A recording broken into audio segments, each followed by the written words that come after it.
You've been taught that control brings peace, that if you manage everything carefully, think ahead, and keep life in your hands, nothing will disturb you. But if that were true, why does the need to control make your mind more restless? Why do you feel more pressure the more you try to hold everything together? Why does peace disappear the moment you try to force life to go your way? The truth is, the need to control is the fastest way to lose peace. And Buddhist teachings reveal this with quiet clarity. For centuries, wise minds have seen that suffering begins the moment we resist what is and try to reshape reality to fit our fears. The tighter you hold on to outcomes, people, and expectations, the more your peace slips away. Tonight, as you listen, something inside you will begin to loosen. Your thoughts will slow down. The tension in your body will soften. You'll feel a quiet sense of relief, as if you no longer have to carry everything. And when you wake up tomorrow, you will see life differently, calmer, lighter, and finally at peace. This is not just something to listen to. This is something to release. Are you ready? Let's begin. Now something begins to shift. You can feel it, even if you can't explain it yet. That quiet tension you've been carrying, that constant need to stay in control, it doesn't come from strength the way you thought it did.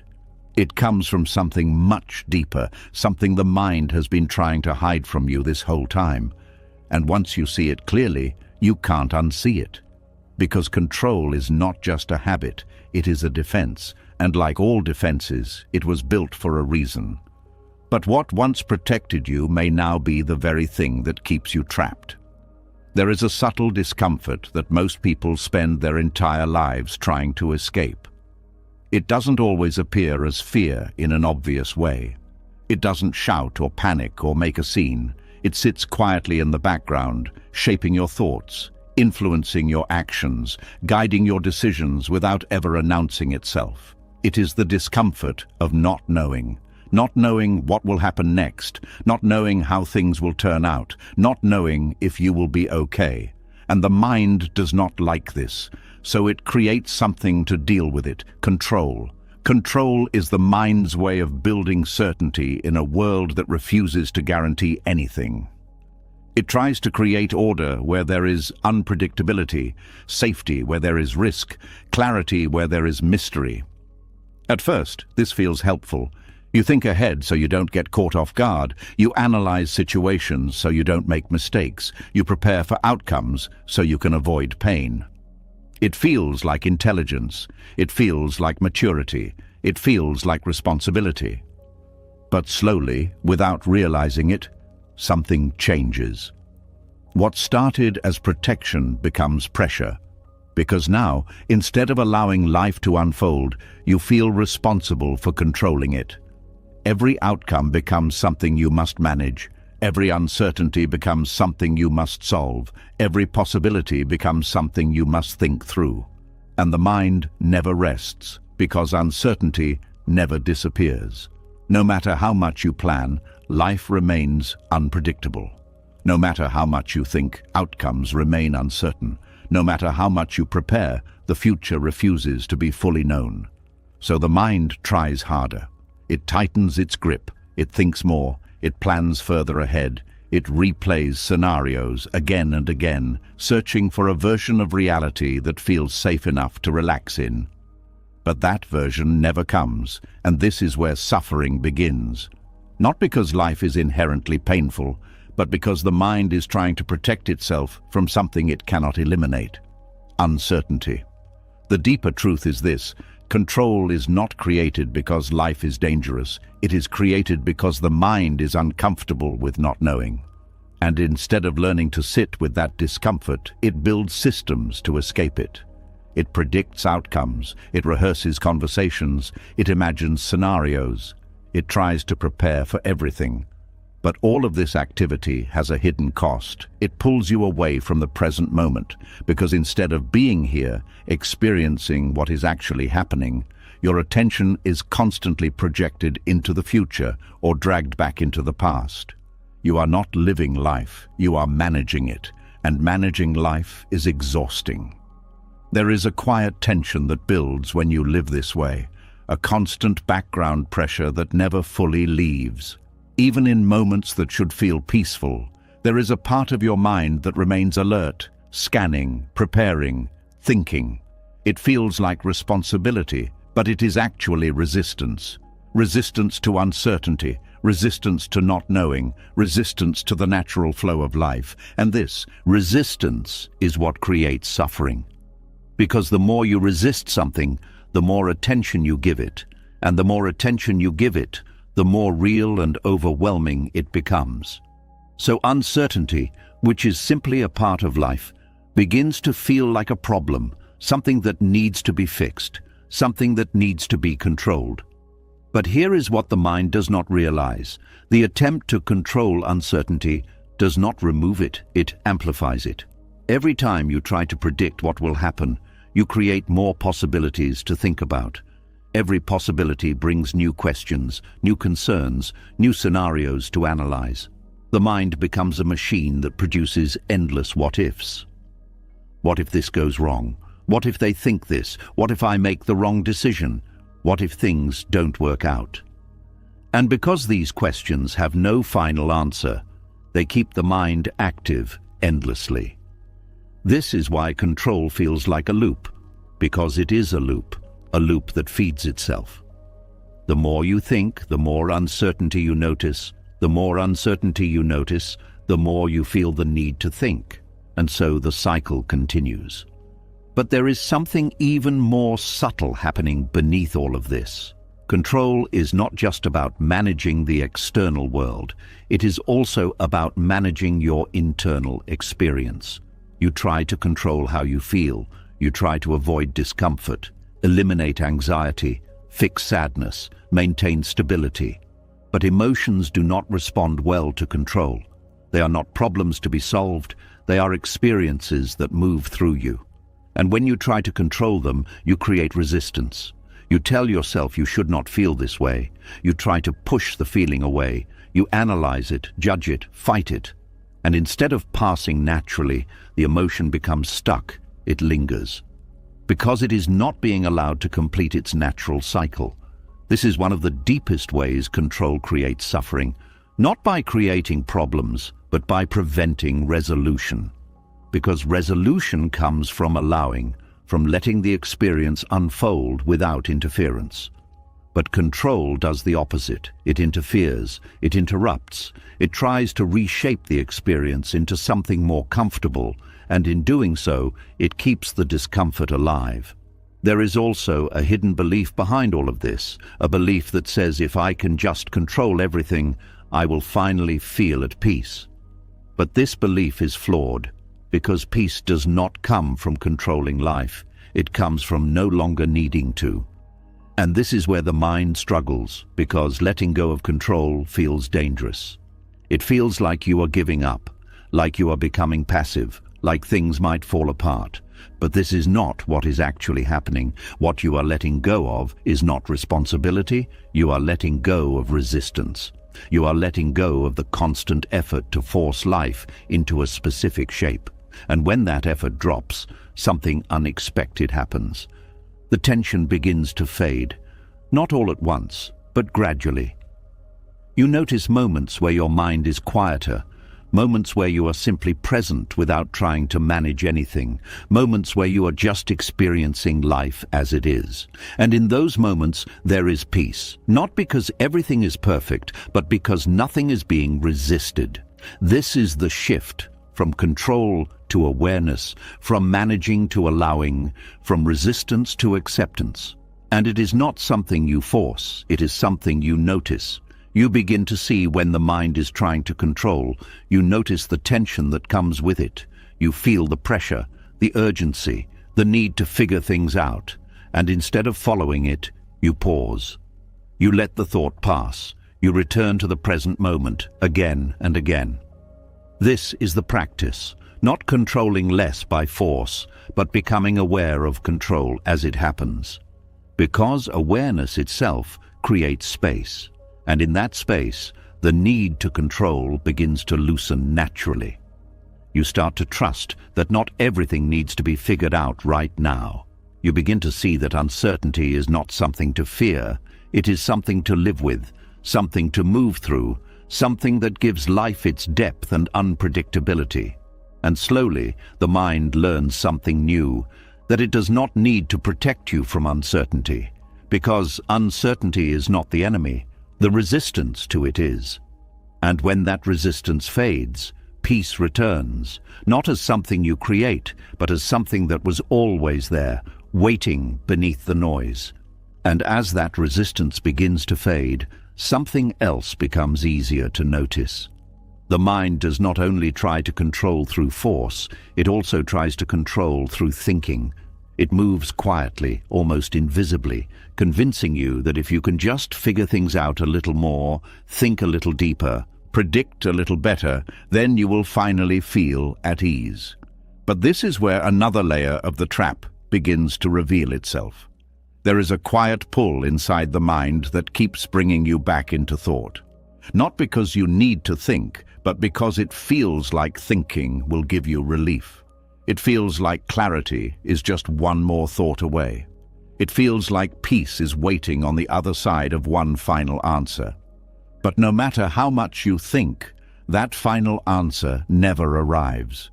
There is a moment many people overlook, a moment where nothing is wrong, yet the mind refuses to be still.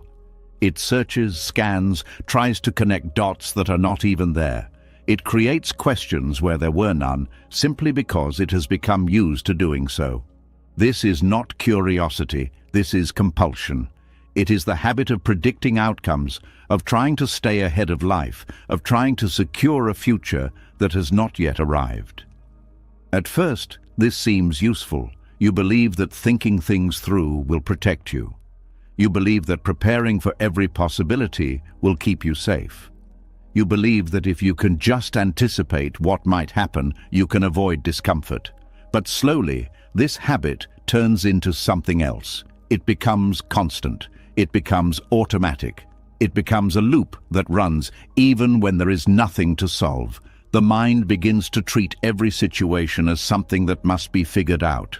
A simple conversation becomes something to analyze. A small decision becomes something to overthink. A neutral moment becomes something to question. And without realizing it, you lose the ability to simply be. Because instead of being present, you are always leaning forward into the future, trying to see what is coming, trying to calculate what it will mean, trying to prepare for something that may never even happen. And this creates a tension that never fully leaves. It is not loud, but it is always there. A subtle tightness in the chest, a background noise in the mind, a feeling that something still needs to be resolved before you can finally relax. But there is nothing to resolve. This is the part that is difficult to accept. The mind keeps searching for answers to questions that do not need answers. It keeps trying to solve life as if it were a problem. But life is not a problem. It is an experience. And when you treat it like something that must be figured out, you turn every moment into a task. This is how the addiction forms. Not as something obvious, but as something that feels reasonable. It feels like you are being thoughtful. It feels like you are being aware. It feels like you are being careful. But underneath it, there is a dependency on thinking as a way to feel in control. And just like any dependency, it creates a cycle. You feel uncertain, so you think. The thinking gives you a temporary sense of control. That control fades, so you think again. And over time, the mind learns that thinking is the response to discomfort. So it begins to think even when there is no real discomfort. It fills silence with analysis. It fills stillness with prediction. It fills peace with unnecessary questions. And slowly, the ability to rest disappears. There is also a deeper illusion hidden inside this habit. The belief that the future can be known if you think about it enough. The belief that certainty can be reached through enough mental effort. But this belief is what keeps the loop alive, because the future is not something you can fully predict. No matter how many scenarios you run, there will always be variables you cannot account for. No matter how carefully you plan, there will always be elements outside your control. And yet, the mind continues to try, not because it is effective, but because it is familiar. It has learned to equate thinking with safety. So when you stop thinking, even for a moment, something feels off. There is a strange discomfort in stillness, a feeling that you are missing something, that you should be doing something, that you should be figuring something out. But this feeling is not a signal that something is wrong. It is a signal that the mind is used to movement. And when that movement stops, it does not know how to rest. So it tries to pull you back in. It presents new thoughts, new possibilities, new concerns. It tells you that this one is important, that this one needs your attention, and if you are not aware, you follow it, again and again. But here is the shift. You begin to notice that not every thought needs to be followed. Not every question needs to be answered. Not every possibility needs to be explored. You begin to see that thinking is not always necessary, and more importantly, you begin to see that peace is not found at the end of thinking, it is found in the absence of it. This does not mean you stop thinking completely. Thinking still has its place. It helps you plan when planning is needed. It helps you solve problems when there are real problems. But what begins to change is the relationship you have with it. You no longer use thinking as a way to escape uncertainty. You no longer rely on it to create a sense of control. You begin to allow moments where nothing needs to be figured out. And in those moments, something unexpected happens. The tension begins to dissolve. Not because you solved anything, but because you stopped trying to. There is a simplicity in this that the mind often overlooks. The idea that peace does not come from having answers, but from not needing them. That clarity does not come from thinking more, but from thinking less. And this is where the addiction begins to weaken. Because the more you experience peace without needing to predict anything, the less appealing the habit becomes. You begin to see that the mind was not solving problems, it was creating them. That the endless thinking was not protecting you, it was exhausting you. That the need to figure everything out was not bringing clarity, it was creating confusion. And slowly, you begin to let it go.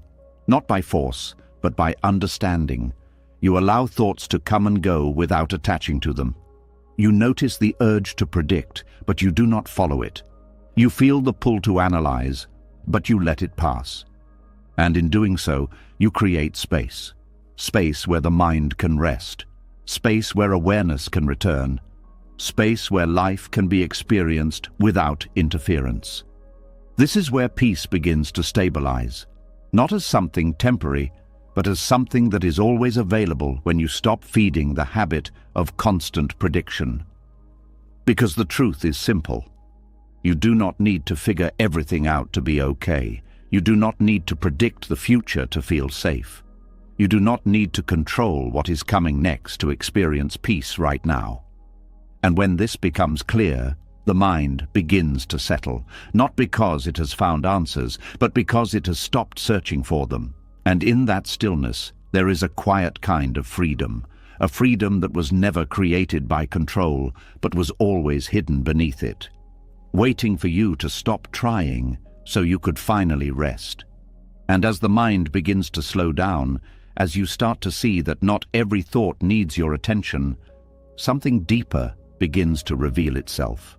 It is not just that the mind thinks too much, it is why it thinks the way it does. Because hidden beneath all that effort to predict, to analyze, to figure things out, there is something the mind has been protecting all along. And once you see it, everything changes. There is a quiet truth that most people are not ready to face. The thoughts you trust the most are not always coming from clarity. They are often coming from fear, but not the kind of fear that is obvious, not the kind that makes your heart race or your body tense. This fear is subtle, it is calm, it is convincing. It speaks in a voice that sounds reasonable, logical, even intelligent. It tells you to think things through. It tells you to be careful. It tells you to consider every outcome. It tells you that you are just being wise, and so you listen, because it sounds like intelligence, but beneath that voice there is something else, a quiet unease that is driving the need to think, a discomfort that is pushing the mind to stay active, a sense that something could go wrong and that you need to be ready. This is fear wearing the mask of intelligence, and it is one of the most powerful patterns in the mind because it is so easy to trust. You begin to believe that your overthinking is a strength, that your ability to analyze everything is what keeps you safe, that your constant awareness of possibilities is what makes you prepared. But if that were true, your mind would feel calm. Instead, it feels tight, it feels restless, it feels like it cannot stop. Because fear does not create peace. No matter how intelligent it sounds, it creates movement, constant movement. It keeps the mind searching, scanning, questioning, trying to stay ahead of something that never fully appears. And the more you follow it, the more convincing it becomes. You start to see patterns everywhere. You start to anticipate problems before they exist. You start to treat every situation as something that must be carefully navigated. And slowly, life stops feeling natural. It starts to feel like something you must manage, something you must get right, something you must not mess up. But here is the deeper problem. When fear disguises itself as intelligence, it becomes very difficult to let go of, because you do not see it as something harmful. You see it as something valuable. You think it is helping you. You think it is guiding you. You think it is protecting you. But all it is doing is keeping you in a state of subtle tension. There is a difference between clarity and overthinking. Clarity is simple. It feels light. It does not need to prove itself. It arrives without effort. Overthinking is heavy. It feels urgent. It repeats itself. It tries to convince you that you need to keep going. And the more you look at it closely, the more you begin to see the difference. Clarity does not argue. Fear does. Clarity does not rush. Fear pushes. Clarity does not create endless scenarios. Fear builds them constantly. But because fear speaks in a logical tone, it is easy to mistake it for wisdom. This is why the mind stays trapped. Not because it wants to suffer, but because it believes it is doing the right thing. It believes that thinking more will solve the discomfort. It believes that analyzing deeper will bring certainty. It believes that staying alert will prevent pain. But none of these beliefs hold, because the discomfort does not come from a lack of thinking. It comes from the fear that thinking is trying to escape. And as long as that fear is not seen clearly, the thinking continues. There is also something else happening beneath this pattern, a need to feel in control. When the mind feels uncertain, it reaches for thoughts as a way to stabilize itself. It tries to create a sense of order. It tries to make sense of everything. It tries to build a structure that feels safe. But this structure is fragile, because it is built on assumptions about what might happen, assumptions about what things mean, assumptions about what could go wrong. And because these assumptions are not real, they require constant maintenance.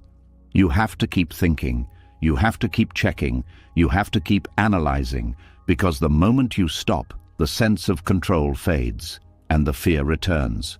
So the mind continues the cycle, not because it works, but because it feels necessary.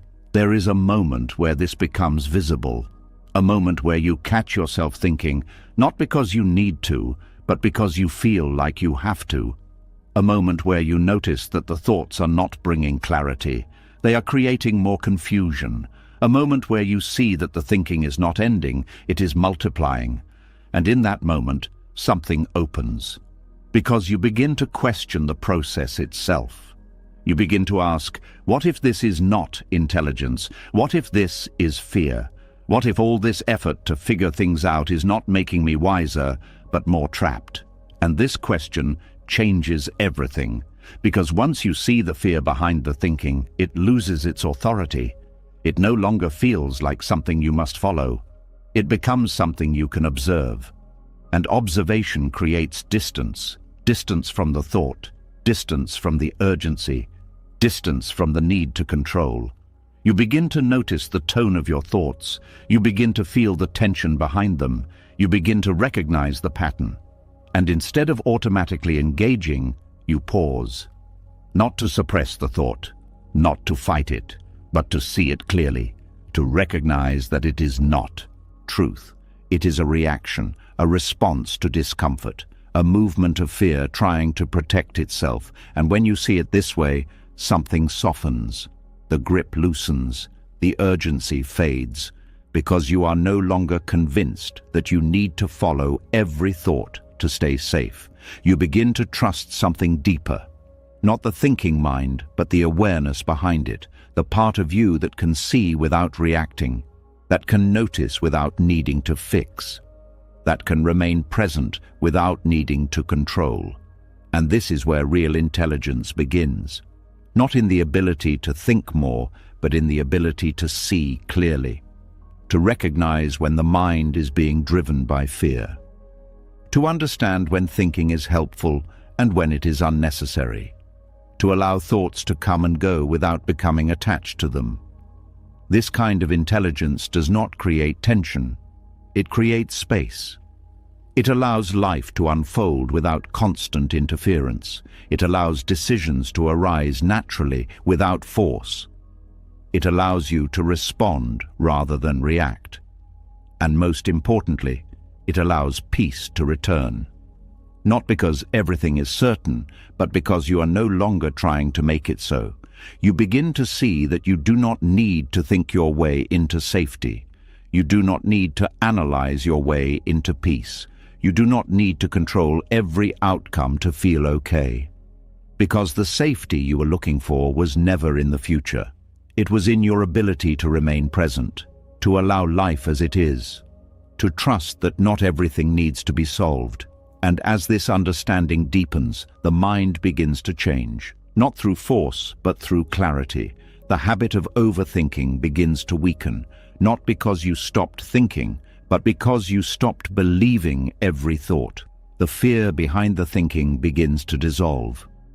Not because you fought it, but because you saw it. And in that seeing, there is freedom. A freedom that does not come from control. A freedom that does not depend on outcomes. A freedom that exists in the absence of unnecessary thinking. And in that space, something very simple becomes clear. You were never meant to carry the weight of figuring everything out. You were never meant to control life to feel safe. You were only meant to be here, aware, present, at peace. And the moment you stop mistaking fear for intelligence, the moment you stop following every thought as if it were truth, you begin to return to that state, not by adding anything, but by letting go of what was never needed. And in that letting go, the mind finally finds what it was searching for all along. Stillness. And as that stillness begins to settle in, as you start to see that not every thought deserves your trust, something even deeper begins to surface. It is no longer just about fear hiding behind intelligence. There is another force quietly shaping the way you experience life, something that does not only think, but demands. Something that does not only react, but insists that things should be a certain way. And once you notice it, you begin to understand why letting go feels so difficult. There is a silent script running in the background of your life. It does not announce itself, but it influences everything. It tells you how things should go, how people should act, how you should be treated, how your life should unfold. It creates an image of what is right, what is fair, what is expected. And without realizing it, you begin to measure reality against that script. When things match it, you feel comfortable. When things follow the plan, you feel secure. When people behave as expected, you feel at ease. But when life moves in a different direction, something inside you resists. There is a tightening, a frustration, a sense that something is wrong. Not necessarily because the situation itself is harmful, but because it does not match the story you were holding on to. This is the ego's need to author reality. It is the part of the mind that wants to be in control of how life unfolds. It wants to write the script and then watch it play out exactly as planned. It wants consistency, predictability, alignment with its expectations. And when life does not follow that script, it feels threatened. Not because life is dangerous, but because the ego's sense of identity is tied to that script. The ego is not just about who you are. It is about the story you tell yourself about who you are. It is the image you hold of yourself, the roles you believe you must fulfill, the expectations you carry about how your life should look. And this image becomes something you protect. You want to be seen in a certain way. You want things to happen in a certain order. You want your efforts to lead to specific results. And when reality does not cooperate, the ego reacts. It judges. It resists. It tries to correct what is happening. Because to the ego, anything unscripted feels like a loss of control. But life does not follow scripts. It moves. It changes.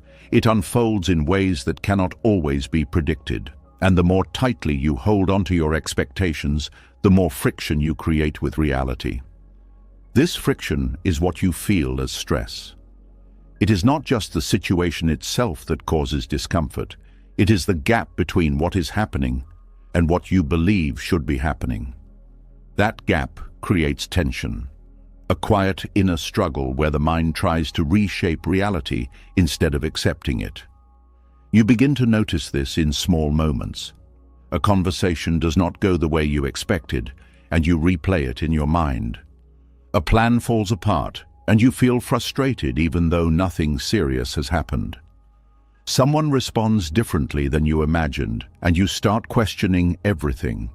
In each of these moments, the ego is trying to pull reality back into its script. It is trying to restore a sense of order, but this effort is endless. Because reality is not fixed, it is alive, and anything that is alive cannot be fully controlled. The ego does not like this. It prefers certainty. It prefers predictability. It prefers knowing what comes next. So it builds expectations, not just about the future, but about everything. How people should behave, how situations should unfold, how emotions should feel, how progress should look. And these expectations become invisible rules, rules that reality never agreed to. So when those rules are broken, the ego reacts as if something has gone wrong, even when nothing has.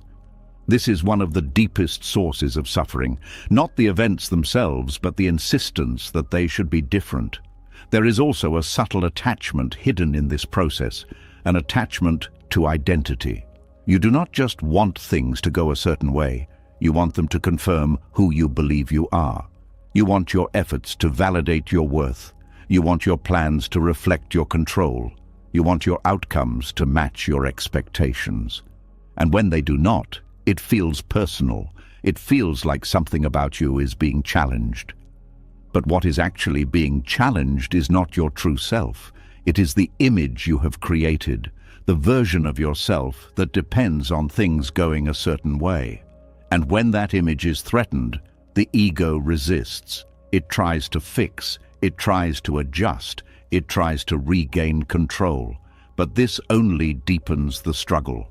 Because the more you try to force reality to match your identity, the more tension you create.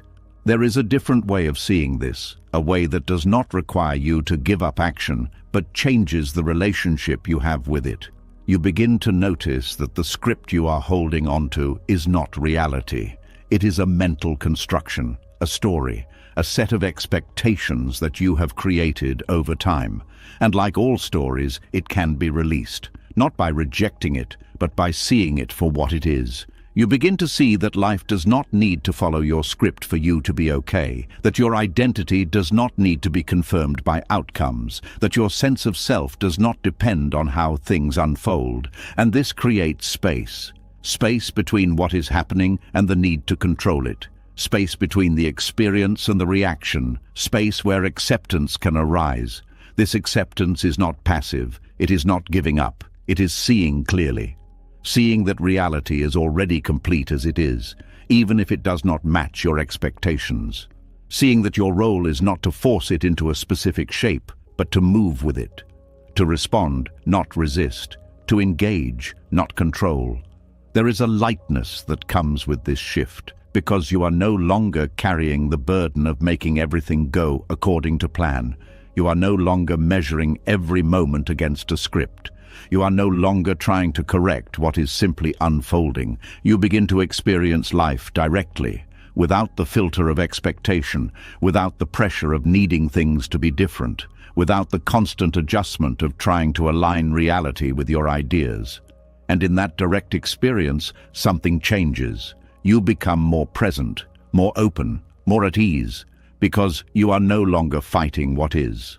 There is also a deeper trust that begins to form, not a blind belief that everything will go your way, but a quiet understanding that you can handle whatever arises, that you do not need to pre-write every outcome to feel safe, that you do not need to control every detail to be at peace.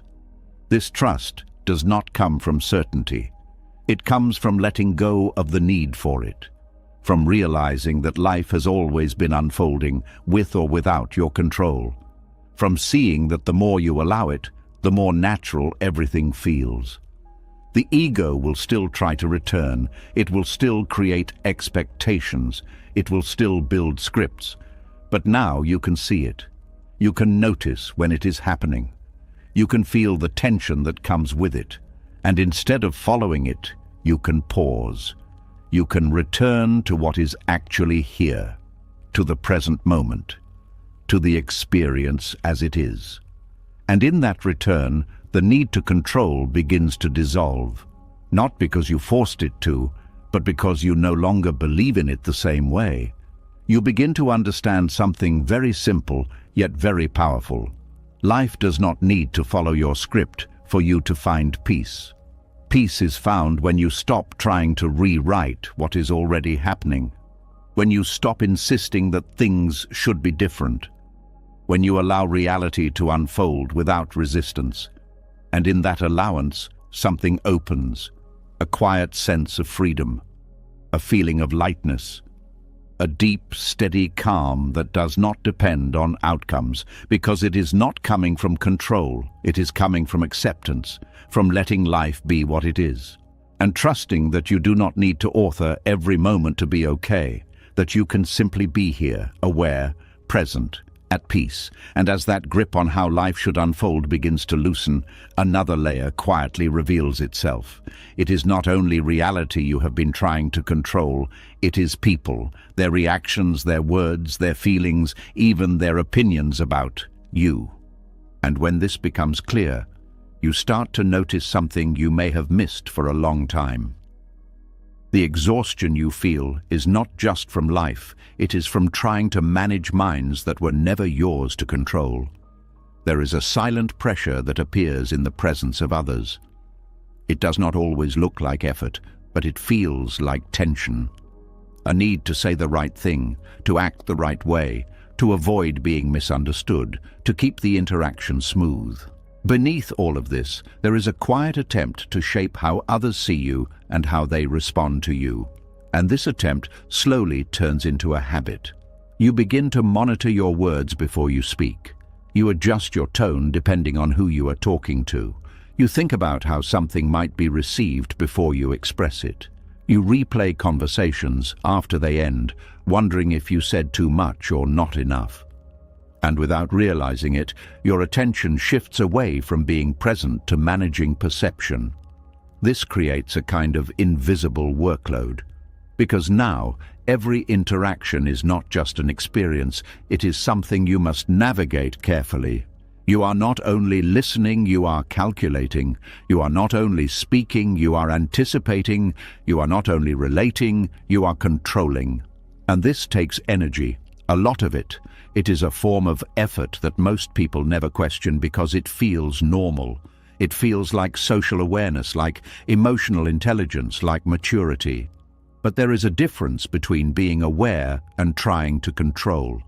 Awareness allows space. Control tightens it. The moment you feel like you must manage how someone else thinks or feels, tension begins, because other people are unpredictable. They have their own thoughts, their own emotions, their own perspectives that you cannot fully access or direct. No matter how carefully you choose your words, no matter how much you try to guide the interaction, there will always be elements outside your control. And yet the mind keeps trying. It tries to prevent misunderstandings. It tries to avoid conflict. It tries to create approval. It tries to maintain harmony. But this effort comes with a hidden cost. You begin to lose yourself in the process, because instead of expressing what is true for you, you start expressing what feels safe. Instead of responding naturally, you respond strategically. Instead of being present, you are constantly thinking ahead. And over time, this creates a disconnection, not just from others, but from yourself, because you are no longer acting from a place of authenticity. You are acting from a place of control. There is also a deeper fear beneath this pattern. The fear of rejection, the fear of being misunderstood, the fear of losing connection. And the mind tries to protect you from this by managing how others perceive you. It tells you to be careful. It tells you to adjust. It tells you to avoid saying something that could create distance. But this protection is not as helpful as it seems, because the more you try to control how others see you, the more you become dependent on their response. Your peace becomes tied to their reaction. If they respond well, you feel at ease. If they respond negatively, you feel unsettled. And this creates instability, because you are placing your sense of calm in something that is constantly changing, other people's minds. This is one of the most exhausting forms of control, not because it is intense, but because it is continuous. It runs in the background of your interactions, quietly draining your energy. You may not notice it in a single moment, but over time, it accumulates. It shows up as mental fatigue after conversations. It shows up as overthinking after social situations. It shows up as a constant need to check and adjust. And slowly, you begin to feel tired without knowing exactly why. There is also a subtle assumption hidden in this behavior. The assumption that if you can just say or do the right things, you can control how others respond. But this assumption is not true, because people do not respond only to what you say. They respond based on their own internal world, their beliefs, their experiences, their emotions, their current state of mind. You can speak clearly and still be misunderstood. You can act with kindness and still be judged.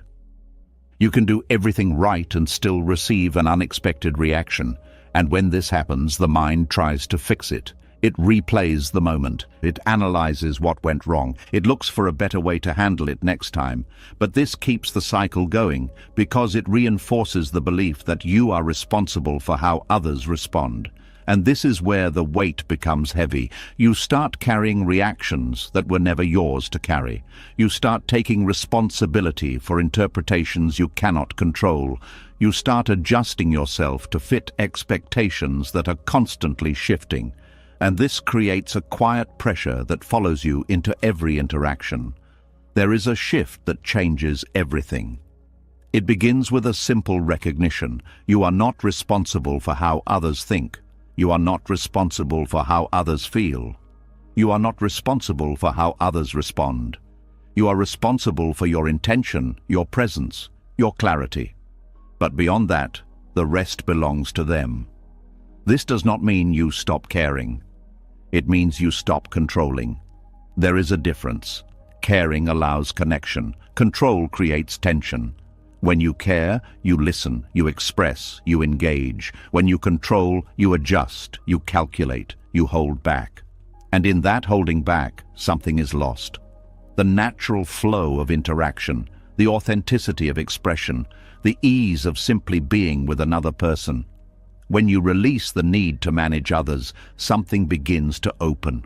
You feel lighter, because you are no longer carrying the weight of their reactions. You speak more freely because you are no longer filtering every word through fear. You listen more deeply because your attention is no longer divided between presence and prediction. And something surprising happens. Your relationships become more genuine, not because you are trying harder, but because you are trying less.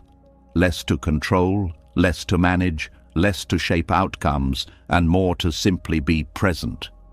There is also a deeper trust that begins to form, a trust that you do not need to control how others see you to be okay, a trust that misunderstandings can happen and still be resolved, a trust that connection does not come from perfection, but from authenticity. And this trust removes the pressure, because you are no longer trying to create a perfect interaction. You are allowing a real one. There will still be moments where the mind tries to step in. Moments where it wants to analyze, to adjust, to control. But now you can see it. You can notice the tension. You can feel the urge to manage. And instead of following it, you pause. You return to the present. You allow the interaction to unfold naturally. And in that allowance, something changes. The anxiety begins to fade. Not because people have become predictable, but because you are no longer trying to make them so. You begin to experience interactions as they are, not as something to be controlled. And this creates a sense of ease, a quiet confidence that does not depend on how others respond, because it is rooted in something deeper, your ability to remain present, to remain authentic, to remain at peace, regardless of external reactions. This is where freedom begins, not in controlling others, but in releasing the need to. Not in managing every interaction, but in allowing them to unfold. Not in securing perfect responses, but in accepting that you do not need them to be okay. And as this understanding deepens, you begin to feel something you may not have felt in a long time. Relief. A release from the constant effort of trying to shape how others think and feel. A return to simplicity, to presence, to being. And in that space, relationships stop being a source of tension and start becoming what they were always meant to be, a shared experience, uncontrolled, unscripted, alive. And in that aliveness, there is peace. Not because everything is perfect, but because nothing is being forced. And for the first time, you realize that you were never meant to carry the weight of other people's minds. You were only meant to meet them as you are, in this moment, nothing more, nothing less. And as that weight of managing other people begins to fall away, something even more subtle comes into focus. It is not only what happens during conversations, it is what happens before they even begin. The quiet rehearsals, the silent planning, the need to get every word right before it is spoken. And when you start to notice this, you realize that disconnection does not start when you speak. It starts long before. There is a moment that happens before every conversation, and most people never see it clearly.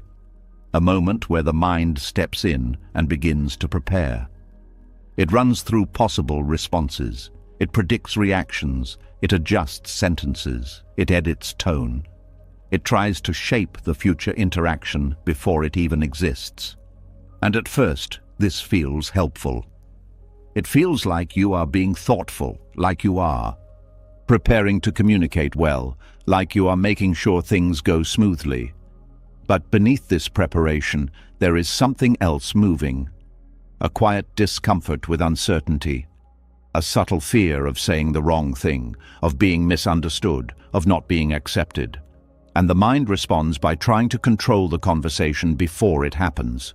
It creates versions of what you might say. It imagines how the other person might respond. It adjusts again and again, searching for the perfect outcome. But there is no perfect outcome, because conversations are not fixed events. They are alive. They move, they shift, they respond to the present moment. And when you try to script them in advance, you disconnect from that aliveness. You enter the interaction with a plan instead of presence. And this creates a subtle distance. Instead of listening fully, part of your attention is on what you prepared. Instead of responding naturally, you compare what is happening to what you expected. Instead of being engaged, you are managing the conversation from inside your head. This is where the disconnection begins. Not because you are not present at all, but because your presence is divided. One part of you is here, the other part is following a script, and this division creates tension. Because real connection requires full attention. It requires you to listen without already knowing what you will say next. It requires you to respond based on what is actually happening, not what you imagined would happen. But when the mind is pre-editing, it cannot fully do this. It is always slightly ahead of the moment, trying to stay in control. There is also a hidden expectation behind this habit. The belief that if you can just say things the right way, you can control how the conversation unfolds. That you can guide the outcome by carefully choosing your words in advance. That you can avoid discomfort by preparing enough. But this belief creates pressure, because now every word feels important. Every sentence feels like it must be right. Every interaction becomes something you need to manage. And this pressure makes it harder to speak freely. You hesitate, you second guess, you filter, and slowly your natural expression becomes restricted. Not because you lack the ability to communicate, but because you are trying too hard to control how you communicate. There is also something else that happens when you rehearse conversations in your mind. You begin to live them before they happen. You go through the interaction again and again, experiencing different versions of it, reacting to imagined responses, adjusting your approach. And this creates emotional involvement in something that is not real. You feel tension from conversations that have not occurred. You feel relief from outcomes that may never happen. You invest energy into scenarios that exist only in thought. And by the time the real conversation arrives, your mind is already tired, already engaged, already influenced by expectations. This makes it harder to be present, because you are not entering the conversation fresh.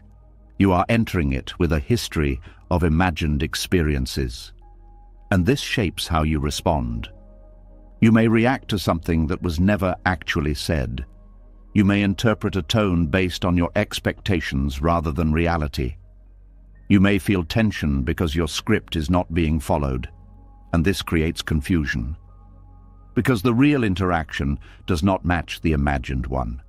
And instead of adjusting naturally, the mind tries to pull the conversation back into its script. It tries to correct. It tries to steer.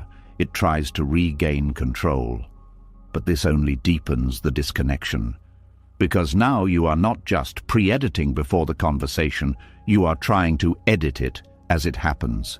And this creates a constant effort, a constant monitoring of what is being said, how it is being said, how it is being received. And this effort takes you further away from presence.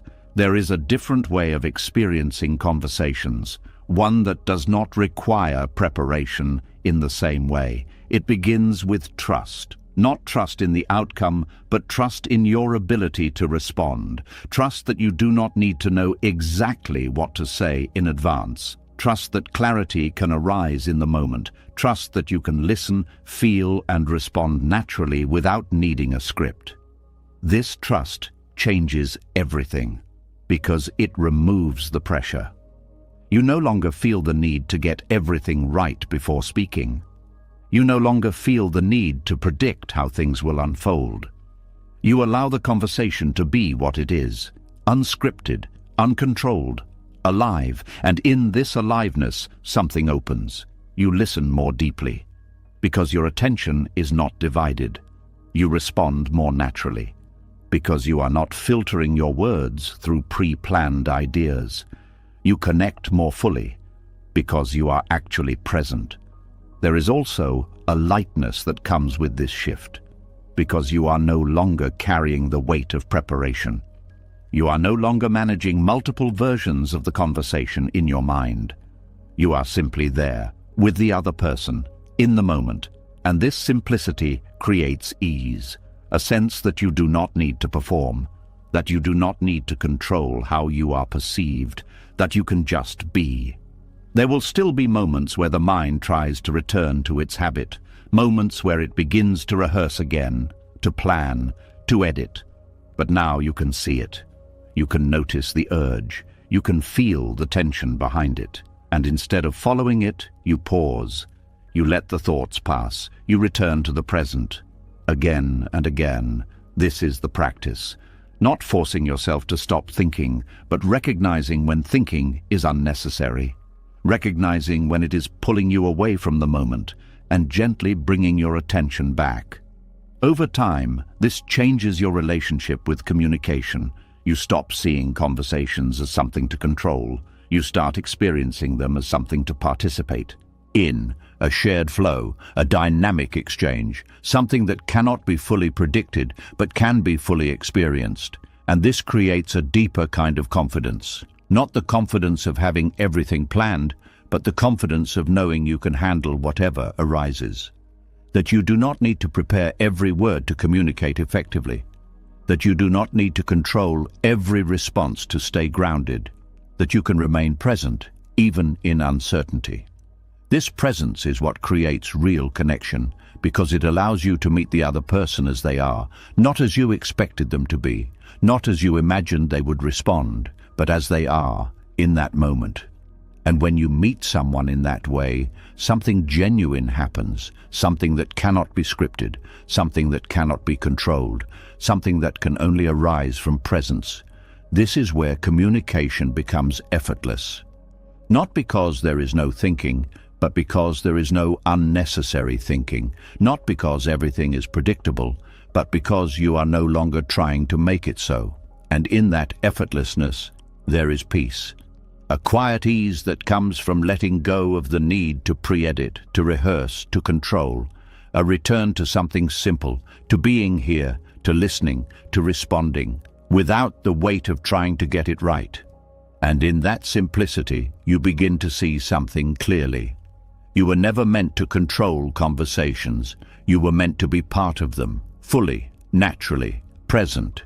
And when you allow that, the disconnection fades, the tension dissolves, and what remains is something real, something alive, something peaceful. And as you begin to let go of rehearsing every word, as you allow conversations to unfold without trying to control them, something deeper starts to come into view.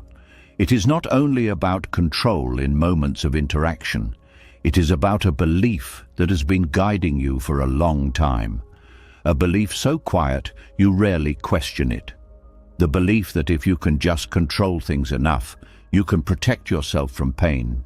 And when this belief is seen clearly, something inside you begins to shift. There is a promise the mind makes that sounds comforting at first. It tells you that if you plan carefully, think ahead, manage outcomes, and stay in control, you will avoid suffering. It tells you that pain comes from things going wrong, and if you can just prevent things from going wrong, you will be safe.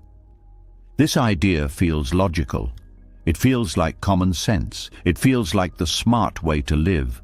But look closely, and you begin to notice something. The more you try to control outcomes, the more sensitive you become to anything that threatens them. The more you invest in a specific result, the more fragile your peace becomes. The more you depend on things going a certain way, the more vulnerable you are to disappointment. Control does not remove pain. It increases your exposure to it, because now your emotional state is tied to outcomes that are never fully in your hands. When things go according to plan, you feel relief. When they don't, you feel tension. And this creates a constant swing, a movement between temporary comfort and recurring discomfort. But beneath that movement, there is something deeper, a fear of losing control, a fear that if you let go, something will go wrong. And this fear drives the need to hold on even tighter. You begin to notice this in everyday situations. You want a conversation to go well, so you try to control how it unfolds. You want a decision to lead to a good outcome, so you overanalyze every option. You want a relationship to remain stable, so you try to manage how the other person feels. In each case, the intention is the same, to avoid pain. But the result is the opposite. Because the more you try to control, the more pressure you create. You become tense before things even happen. You feel anxious about outcomes that have not yet arrived. You experience stress in anticipation of possible discomfort. And this means you are already suffering even before anything goes wrong. This is one of the most overlooked truths. The attempt to avoid pain creates it in advance. You begin to carry emotional weight for events that have not happened. You begin to feel disappointment before any real loss. You begin to react to imagined outcomes as if they were real. And this creates a constant background tension, a sense that something is always at risk. Something always needs to be protected.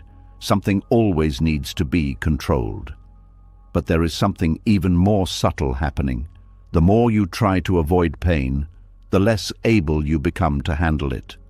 Because you are no longer allowing yourself to experience discomfort naturally. You are trying to eliminate it, and in doing so, you weaken your ability to move through it. Pain is not something that stays forever. It moves, it rises, peaks, and passes. But when you resist it, when you try to control it, when you refuse to allow it, it lingers. It becomes stuck, not because it is permanent, but because it is being held in place by resistance. This is why control amplifies suffering, not by creating pain, but by preventing its natural release.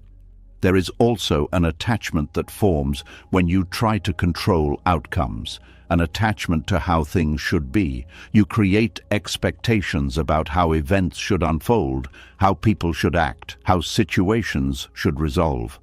And these expectations become emotional investments. You begin to depend on them. You begin to feel that your well-being is tied to them. So when reality moves in a different direction, it feels like something has been taken from you, even if nothing has actually been lost. It is the gap between expectation and reality that creates the pain. And the tighter the expectation, the wider that gap becomes. Control strengthens this attachment because it makes you believe that the outcome can be secured, that if you do everything right, things will go your way, that if you try hard enough, you can prevent anything unwanted. But life does not operate on guarantees. It unfolds, it changes, it moves in ways that cannot be fully predicted. And when you try to force it into certainty, you create conflict. A conflict between what is happening and what you believe should be happening. And that conflict is felt as emotional suffering. There is a moment where this becomes clear. A moment where you notice that the pain you feel is not just from the situation itself. It is from the resistance to it, from the refusal to accept what is happening, from the effort to make it different. And in that moment, something opens. Because you begin to see that pain and suffering are not the same. Pain is a natural part of life. Suffering is the result of resisting that pain. And control is one of the main forms of resistance. It is the mind saying, this should not be happening. This should be different. I need to fix this. I need to change this. But what if, instead of trying to control the experience, you allowed it? Not as a way of giving up, but as a way of seeing clearly. Allowing does not mean you like what is happening. It means you stop fighting the fact that it is happening. And when you stop fighting, something shifts. The tension begins to ease. The emotional charge begins to soften. The experience begins to move, because it is no longer being held in place by resistance. There is a quiet strength in this. A strength that does not come from controlling outcomes, but from being able to meet whatever arises, to feel without collapsing, to experience without resisting, to move through life without needing it to be different in order to be okay. This strength is not built by avoiding pain. It is built by allowing it, by seeing that discomfort does not destroy you, by realizing that you can experience difficult moments and still remain present. And when this becomes clear, the need to control begins to fade. Not because you forced it to, but because you no longer believe in it the same way. You begin to trust something deeper, not the outcome, but your ability to meet it. Not the future, but your presence within it. Not control, but awareness. And this trust changes your relationship with life. You still take action, you still make decisions, you still care about what happens, but you are no longer attached in the same way. You are no longer holding on tightly to specific results. You are no longer trying to eliminate uncertainty. You are allowing space for life to unfold, and in that space, something new appears. A sense of ease, a quiet calm that does not depend on things going your way.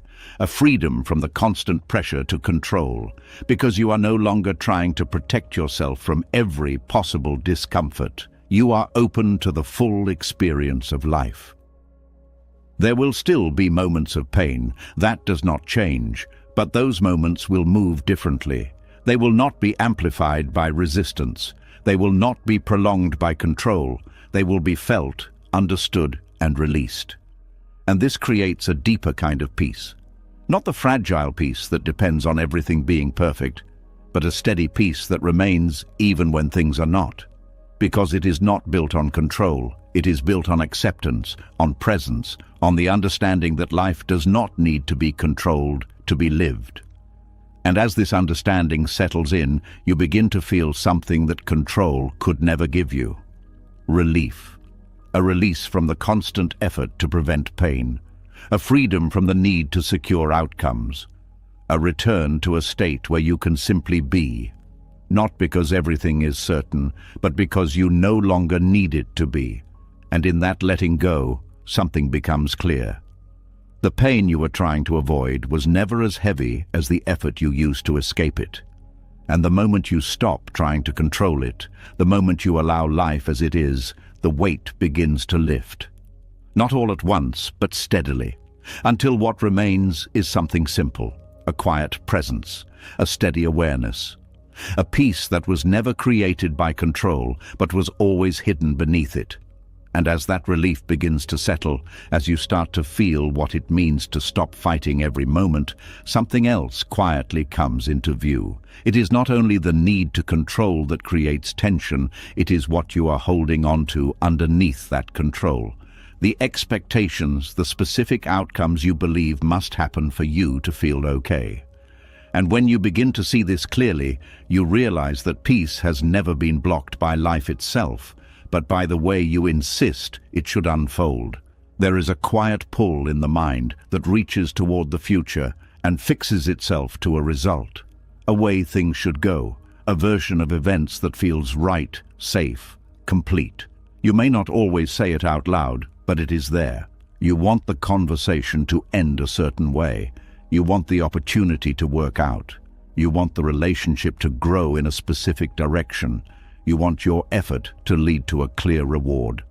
This is attachment to outcomes. It does not always feel intense. Sometimes it is subtle, almost invisible, but it shapes how you experience everything.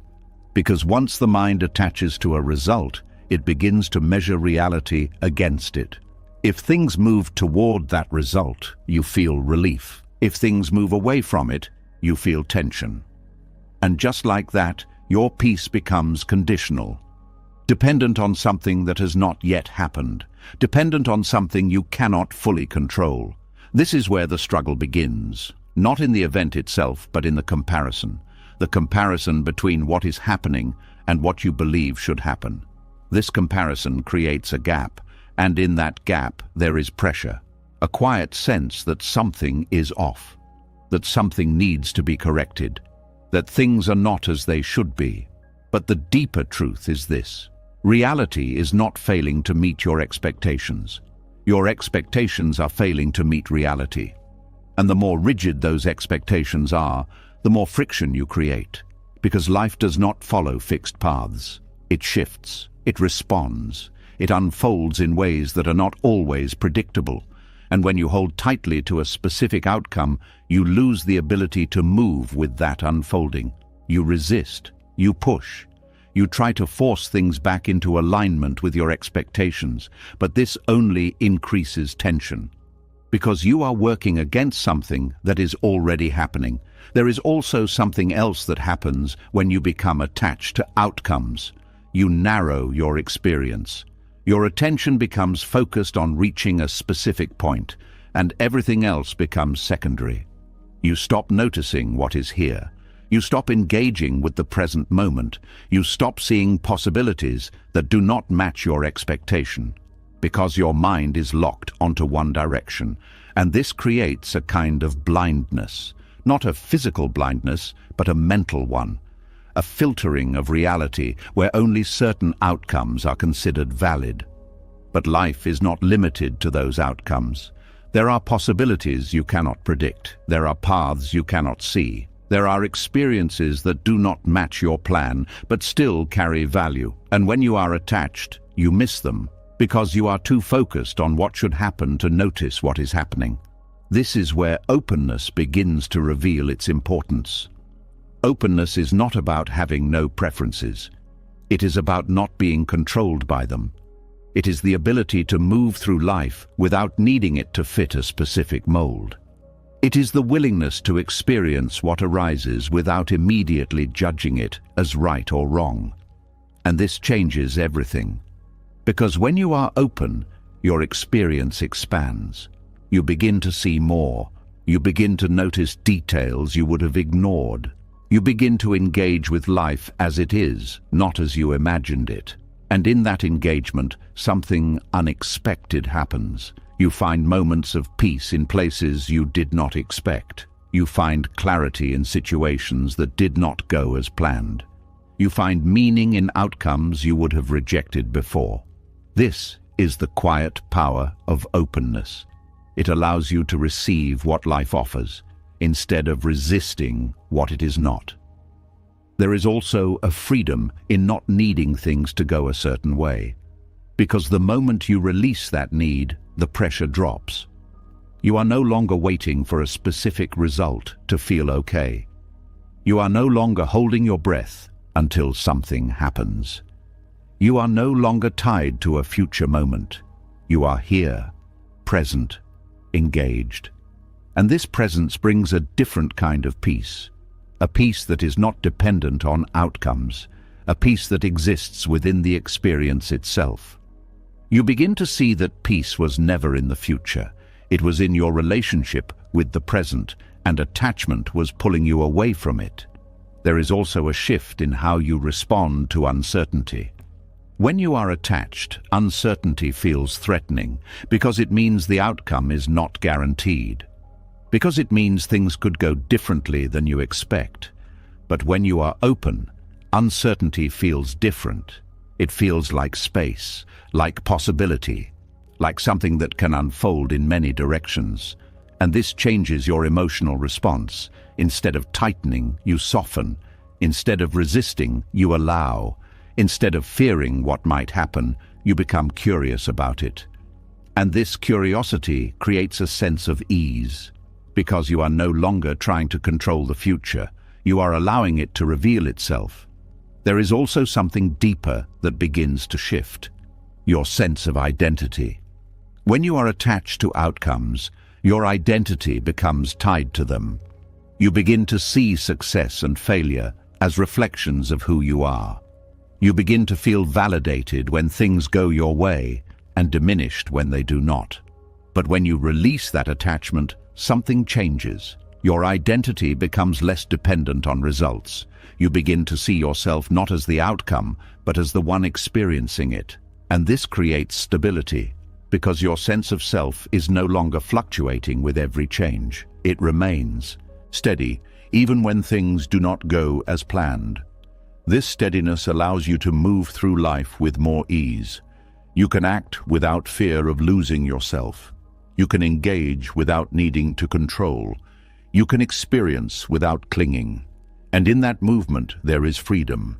Not the freedom of having everything go your way, but the freedom of not needing it to. There will still be moments where attachment appears. Moments where the mind fixes itself to an outcome. Moments where you feel the pull to control. But now you can see it. You can notice the tightening. You can feel the expectation forming. And instead of following it, you pause, you create space, you allow the expectation to be there without letting it take over. And in that space, something softens, the grip loosens, the pressure fades, because you are no longer feeding the attachment, you are observing it, and observation brings clarity. You begin to see that the outcome you are holding on to is not the only possibility. You begin to see that life is offering more than you were allowing yourself to receive, and this realization opens something inside you, a sense of trust. Not in a specific result, but in the unfolding of experience itself. You begin to trust that even if things do not go as planned, you will be okay. That even if outcomes shift, there is still something to learn, something to experience, something to gain. And this trust replaces the need for control. It allows you to move forward without gripping tightly. It allows you to act without fear. It allows you to live without waiting. Because you are no longer holding your peace hostage to a future moment. You are allowing it to exist now, in this moment, as it is. And in that allowance, something becomes clear. The peace you were searching for was never in achieving the right outcome. It was in releasing the need for one. And when that need fades, what remains is something simple. A quiet openness, a gentle acceptance, a steady presence that moves with life instead of against it. And in that movement, there is a kind of peace that does not come and go, because it is not tied to what happens.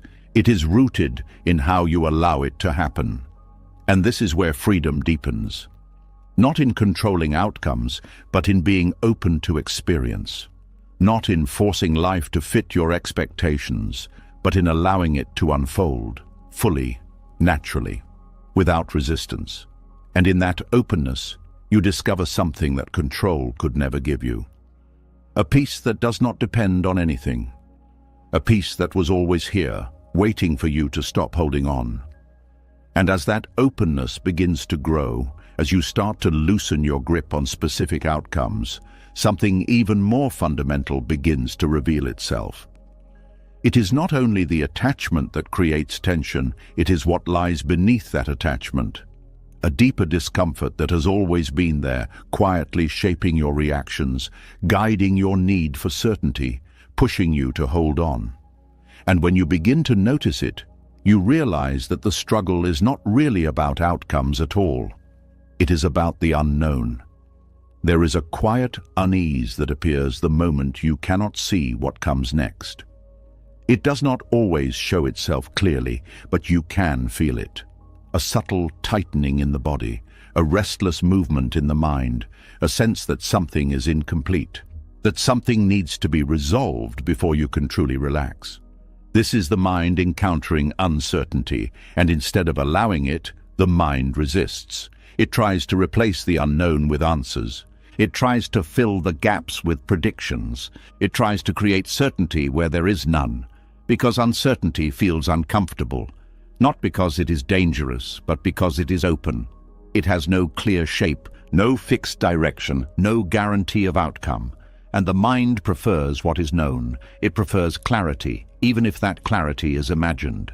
So when faced with uncertainty, it reacts, it searches, it questions, it tries to figure things out. But this reaction is not neutral. It is driven by resistance, a refusal to sit with not knowing, a refusal to allow things to remain unresolved. And this refusal creates instability, because now, instead of simply experiencing the moment, you are trying to escape it. You are trying to move away from uncertainty towards something that feels more solid. But that solidity is not real. It is constructed through thought, and thought is always moving. So the stability you are trying to create never lasts. You find one answer, and then another question appears. You reach one conclusion, and then doubt follows. You feel certain for a moment, and then uncertainty returns. And this creates a cycle, a constant movement between trying to know and realizing you do not. And this movement is what creates tension, because the mind is always trying to land somewhere that does not exist. a place of complete certainty, a place where everything is clear, a place where nothing is unknown. But life does not offer that place. It unfolds without guarantees. It moves without fixed outcomes. It presents moments without complete information. And when you resist this, you create friction. A friction between the nature of life and the demands of the mind. This friction is what you feel as anxiety. Not always as a strong emotion, but as a background instability. A sense that something is unsettled, a feeling that you need to do something to fix it. But there is nothing to fix. Because uncertainty is not a problem. It is a condition of life. It has always been there, in every decision, in every interaction, and in every moment of change. But the mind treats it as something abnormal, something that needs to be eliminated. And this is where the struggle begins. Because you cannot eliminate uncertainty. You can only resist it or allow it. And resistance creates tension. Allowing creates space. There is a moment where this becomes clear. A moment where you notice that the discomfort you feel is not coming from uncertainty itself. It is coming from your reaction to it, from the need to know, from the effort to resolve, from the refusal to remain in the unknown. And in that moment, something shifts, because you begin to see that uncertainty is not what is disturbing you. It is your resistance to it. This realization opens a new possibility. The possibility of staying, of not rushing to answers, of not forcing clarity, of allowing the moment to be as it is, even if it is not fully understood. At first, this feels unfamiliar. The mind is used to movement, used to searching, used to trying to resolve. So when you stop, when you allow uncertainty to remain, there is a sense of unease, a feeling that you should be doing something, that you are missing something. But this feeling is not a sign that something is wrong. It is a sign that the habit of resistance is still active, and as you stay with it, without reacting, something begins to change. The intensity of the discomfort starts to soften. The urgency begins to fade. The need to fix begins to loosen, because the mind is learning something new. That it does not need to escape uncertainty to be okay, that it can remain present even without answers, that it can experience the unknown without collapsing. And this learning creates stability, not the kind of stability that comes from knowing everything, but the kind that comes from not needing to, a stability that is rooted in presence, in awareness, in the ability to remain here regardless of what is known or unknown. This is a different kind of strength, a strength that does not rely on certainty, a strength that does not require control, a strength that allows life to unfold without constant interference. You begin to notice how much energy was being used to resist uncertainty, how much effort was going into trying to create clarity, how much tension was being held in the body and mind.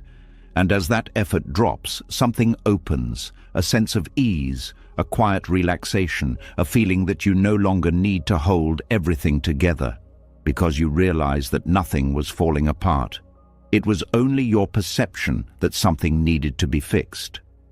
There is also a deeper trust that begins to form, not a trust that everything will go the way you want, but a trust that you can move through whatever arises, that you do not need to know everything in advance, that you can respond to life as it happens.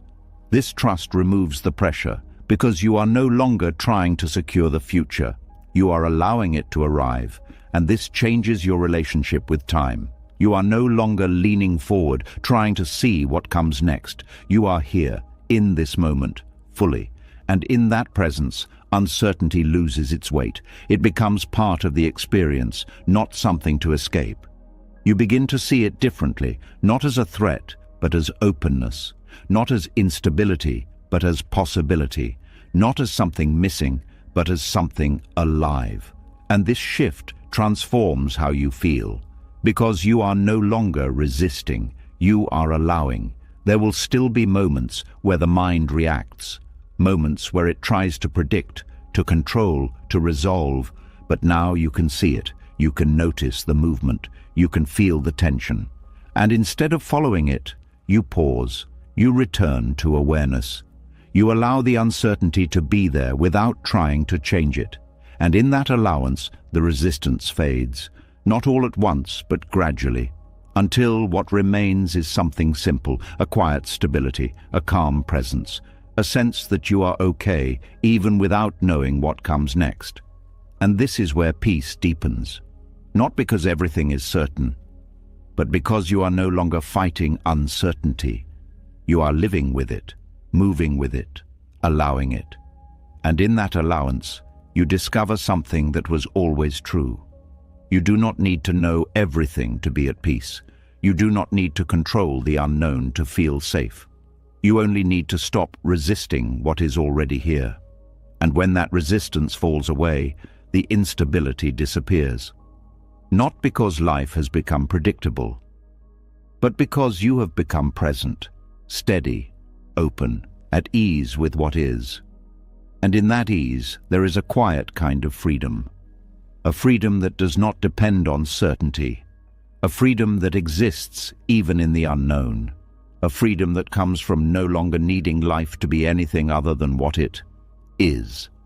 And in that freedom, you finally find what you were searching for. Not answers, but peace.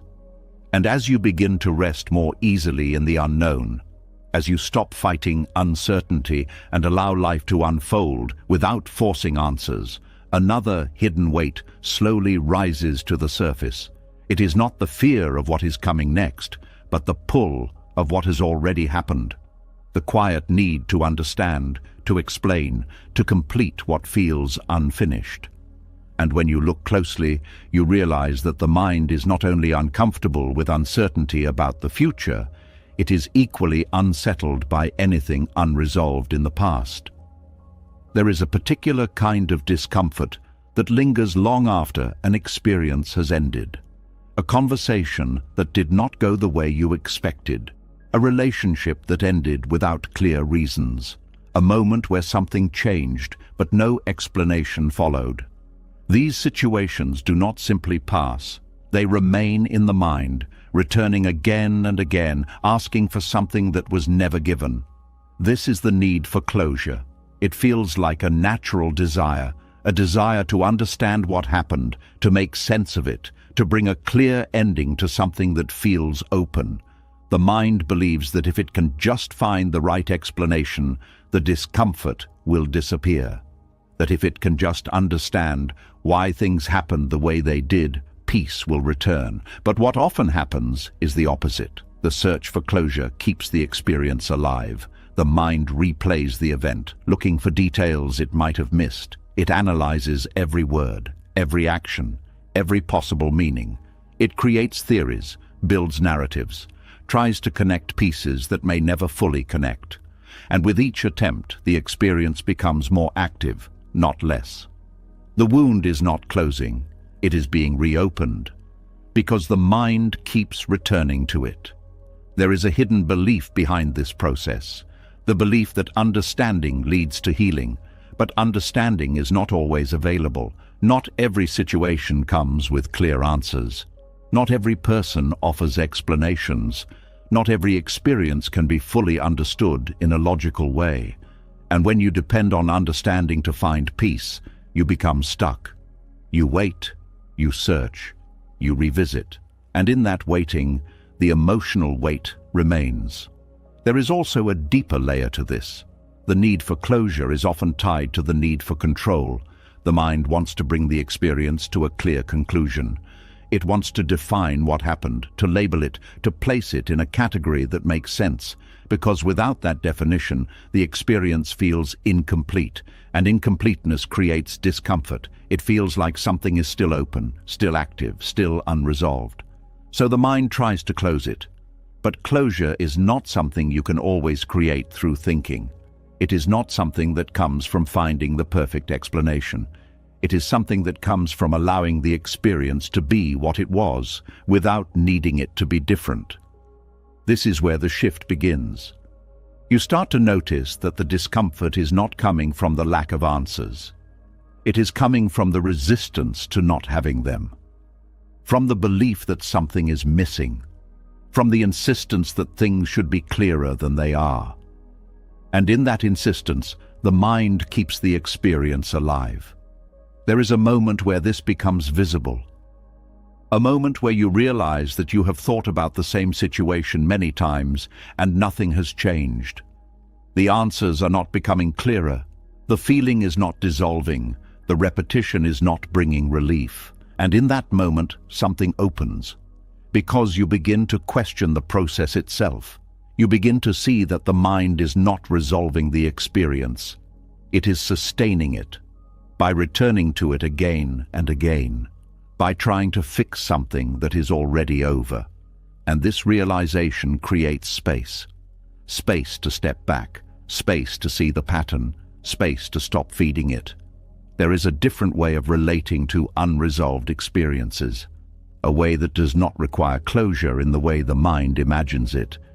It begins with acceptance, not acceptance of what happened as something you agree with or approve of, but acceptance of the fact that it happened, without adding a story, without needing to explain it fully, without requiring it to make sense.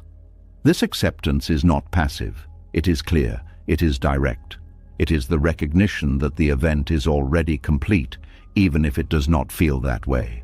The mind may still see it as unfinished, but in reality, it has already ended, and the only thing keeping it active is the continued attention given to it. When you begin to withdraw that attention, something changes. The intensity starts to fade. The emotional charge begins to soften. The experience loses its grip. Not because you solved it, but because you stopped trying to. There is also a release that comes from letting go of the need to understand everything. A recognition that not every question needs an answer, that not every situation can be explained, that not every ending comes with clarity, and that this is not a flaw in life. It is part of its nature. Life does not always provide neat conclusions. It does not always tie things together in a way that satisfies the mind. And when you allow this, when you stop expecting every experience to be fully resolved, something relaxes. The pressure drops. The need to search fades. And in that fading, there is relief. There is also a shift in how you relate to the past. Instead of seeing it as something that needs to be fixed, you begin to see it as something that has already happened. Something that cannot be changed. Something that does not need to be revisited to be complete. And this changes your relationship with memory. You can remember without re-entering the experience. You can reflect without reopening the wound. You can acknowledge without attaching. And this creates distance, not emotional numbness, but clarity. A sense that the past no longer has the same hold over you because you are no longer feeding it with the need for closure. There will still be moments where the mind returns. Moments where it tries to search again, to analyze again, to find something it believes is missing. But now you can see it. You can notice the pattern. You can feel the pull. And instead of following it, you pause. You allow the thought to pass. You return to the present, again and again. This is how the cycle breaks, not through force, but through awareness, through recognizing that the search for closure is not leading to peace, through allowing the experience to remain as it is, without needing it to be different. And in that allowance, something settles, a quiet stillness, a sense that nothing is missing, that nothing needs to be added or explained, that the moment is already complete. And in that completeness, there is peace. Not the kind of peace that comes from understanding everything, but the kind that comes from not needing to. A peace that is not dependent on answers. A peace that is not waiting for resolution. A peace that exists when you stop trying to close what is already finished. And as this becomes clearer, you begin to feel lighter, freer, less burdened by the past. because you are no longer carrying the weight of unanswered questions. You are no longer trying to complete what has already ended. You are allowing it to be. And in that allowing, something shifts deeply. You return to the present, to what is here, to what is alive. And the past begins to lose its hold, not because it was erased, but because you no longer need anything from it. And in that release, you discover something simple. Closure was never something you needed to find. It was something you needed to stop chasing. And when that chase ends, what remains is quiet, still, peaceful, complete. And as that quiet sense of completion begins to settle, as you stop chasing explanations and allow the past to rest where it belongs, another hidden layer of control slowly comes into view. It is not about needing answers anymore. It is about something heavier, something you have been carrying without even questioning it. A weight that feels like responsibility, but goes far beyond what is actually yours. And when you begin to see it clearly, you realize that much of your exhaustion was never about life itself, but about everything you believed you had to carry. There is a subtle habit that forms over time, one that feels noble on the surface. It feels like care, like maturity, like strength. You begin to take responsibility not only for your own actions, but for how others feel, how situations unfold, how outcomes are experienced by everyone involved. You start to believe that it is your role to hold things together, to keep everything stable, to make sure nothing falls apart. It begins in small ways. You notice someone is upset and you feel responsible for fixing it.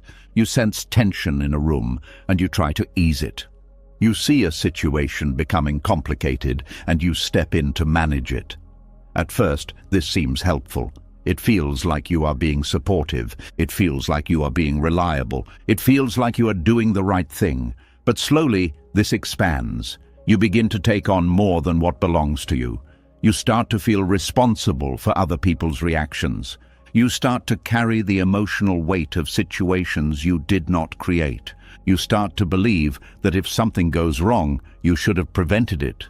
And without realizing it, you begin to live in a state of over-responsibility, a state where you are constantly monitoring, adjusting, and trying to manage everything around you. This creates a quiet pressure, a sense that you always need to be aware, that you always need to be ready, that you cannot fully relax because something might require your attention, and this pressure does not leave easily. Because it feels justified. It feels like you are being a good person. It feels like you are doing what needs to be done. But beneath that feeling, there is something else, a lack of boundaries, a confusion between what is yours and what is not. You begin to treat other people's emotions as if they are your responsibility. You begin to treat outcomes as if they are entirely in your control.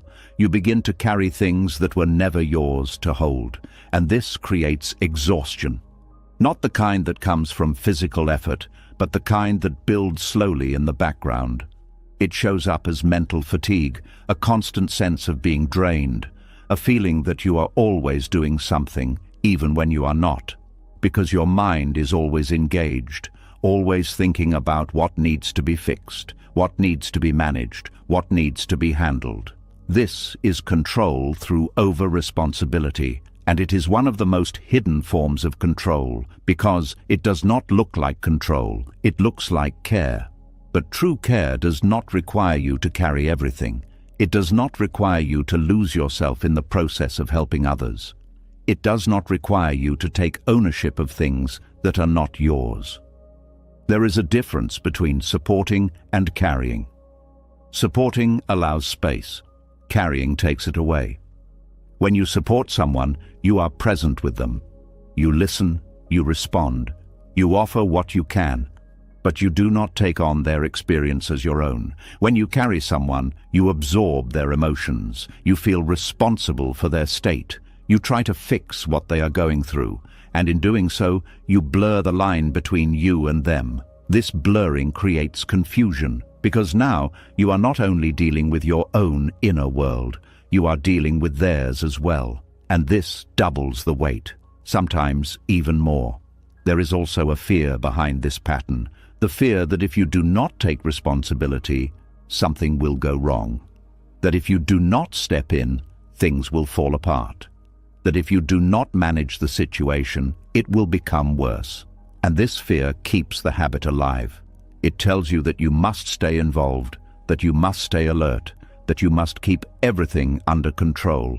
But this is not true, because life is not something you can fully manage. People are not something you can control. Situations are not something you can guarantee. And the more you try, the more tension you create. There is a moment where this becomes visible, a moment where you feel overwhelmed and you realize that much of what you are carrying is not yours, that you have taken on responsibilities that were never given to you, that you have stepped into roles that were never yours to fill. And in that moment, something begins to shift, because you start to question the assumption that you need to carry everything. You begin to ask, what is actually mine to hold, and what is not? This question creates clarity. You begin to see that your responsibility is limited. It is not everything. It is not everyone. It is not every outcome. Your responsibility is your intention, your actions, your presence. Beyond that, there is a boundary, and that boundary matters. Because without it, you lose balance, you lose clarity, you lose yourself. Learning to release over-responsibility does not mean you stop caring. It means you care in a different way.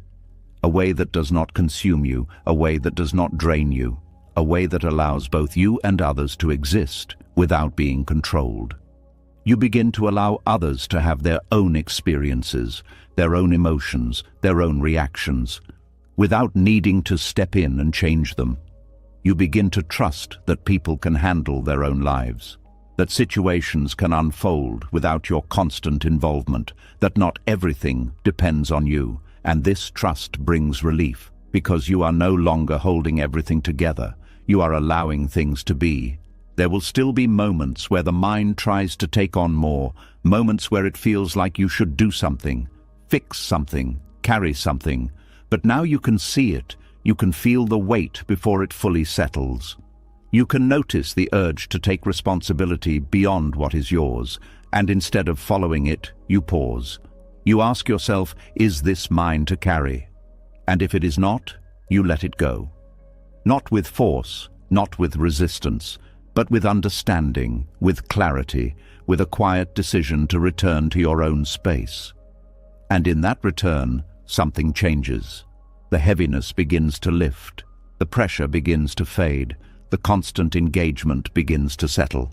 Because you are no longer extending yourself beyond your limits, you are grounded, centered, present within your own experience. And this creates a different kind of peace. A peace that is not built on managing everything, but on knowing what is yours and what is not.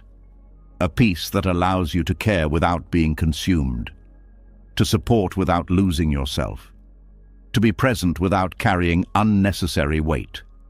This is where balance begins.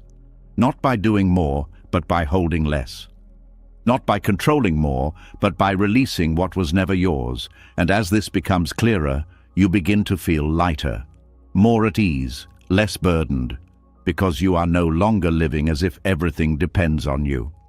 You are living with an understanding that allows space.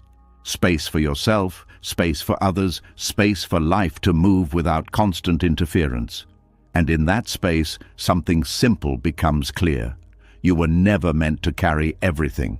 You were only meant to carry what is yours, nothing more, nothing less.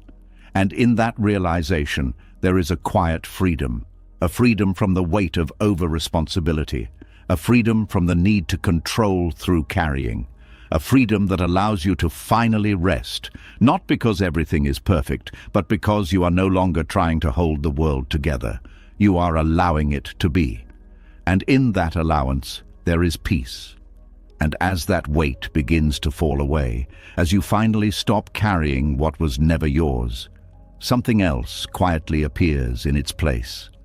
A space you are not used to, a stillness that feels unfamiliar.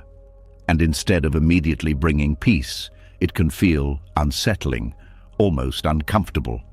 Because for a mind that has been trained to control, fix and manage, stillness does not feel safe. It feels like something is missing. There is a quiet moment where nothing is happening, and yet something inside you becomes alert, a subtle urge to do something, to think something, to check something. It is not always loud, but it is persistent, a feeling that you should not just sit here, that you should be moving, planning, adjusting, interfering in some way. And this feeling reveals something important. The mind has become used to activity, not just physical activity, but mental movement. It has learned to stay engaged, to stay ahead, to stay involved. And when that movement stops, it does not recognize the stillness as peace. It recognizes it as danger, because stillness removes the illusion of control. When you are not doing anything, not thinking ahead, not managing outcomes, there is nothing for the mind to hold on to. There is no sense of directing what comes next. There is no feeling of being in charge. And for a conditioned mind, this feels uncomfortable. It feels like losing control. And the mind reacts to that. It begins to create thoughts. Small at first, then more. It brings up things you need to do, things you should think about, problems you might have missed, conversations you need to revisit, plans you should make. Not because these things are urgent, but because they restore movement. They give the mind something to hold on to again. They create the feeling of control, and so the cycle continues. Stillness appears. The mind becomes uncomfortable. Thoughts arise, movement returns, and the stillness disappears. This is the fear of letting life unfold without interference. It is not always obvious. It does not always show up as fear in a clear way. But it is there, hidden beneath the need to stay engaged, the need to do something, the need to interfere. Because without interference, there is openness, and openness feels uncertain. There is no clear direction, no defined outcome, no immediate sense of control. And the mind has been trained to avoid this. It has been conditioned to believe that if it is not actively involved, something might go wrong. That if it lets go, it will miss something. That if it remains still, it is not being responsible. But this belief creates tension because it keeps the mind in constant motion. It prevents rest. It prevents ease. It prevents the natural unfolding of life. There is also something deeper beneath this pattern, a fear of what might arise in stillness, because when the mind is quiet, when there is no distraction, no planning, no controlling, things begin to surface. Feelings that were ignored, thoughts that were pushed aside, sensations that were never fully felt. And this can feel uncomfortable. So the mind avoids stillness, not because stillness is dangerous, but because it reveals what has been hidden. It brings you closer to your direct experience, without filters, without distraction, without control. And this closeness can feel intense at first, because you are no longer escaping, you are present, fully. And presence has a depth that the mind is not always used to, but this depth is not something to fear, it is something to understand. Because what arises in stillness is not new, it has always been there. It was simply covered by activity, by thinking, by controlling. And when that covering is removed, it becomes visible. This is where the shift begins, not by forcing stillness, but by allowing it, by noticing the urge to move, by seeing the discomfort, by feeling the pull to interfere, and choosing not to follow it. Not as a struggle, but as an observation. You begin to sit with the stillness, even when it feels unfamiliar, even when the mind tries to pull you away. You remain, you stay, you allow. And something begins to change. The discomfort starts to soften. The urge to interfere begins to weaken. The mind slowly learns that stillness is not a threat, that nothing is missing, that nothing needs to be added. There is also a quiet realization that emerges, that life does not need your constant interference to function, that things are unfolding whether you control them or not, that much of what you were trying to manage was already moving on its own. This realization brings relief because it removes the pressure. You no longer feel like you must be involved in everything. You no longer feel like you must guide every moment. You begin to trust the unfolding, not blindly, but naturally. You begin to see that life has its own movement, its own rhythm, its own intelligence, and that your role is not to control it, but to participate in it, to respond when needed, to act when appropriate, but not to interfere constantly. This creates space, a space where you can rest, where you can be without needing to do, where you can experience life without managing it.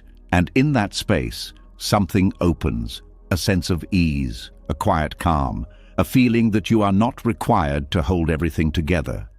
Because everything is already moving.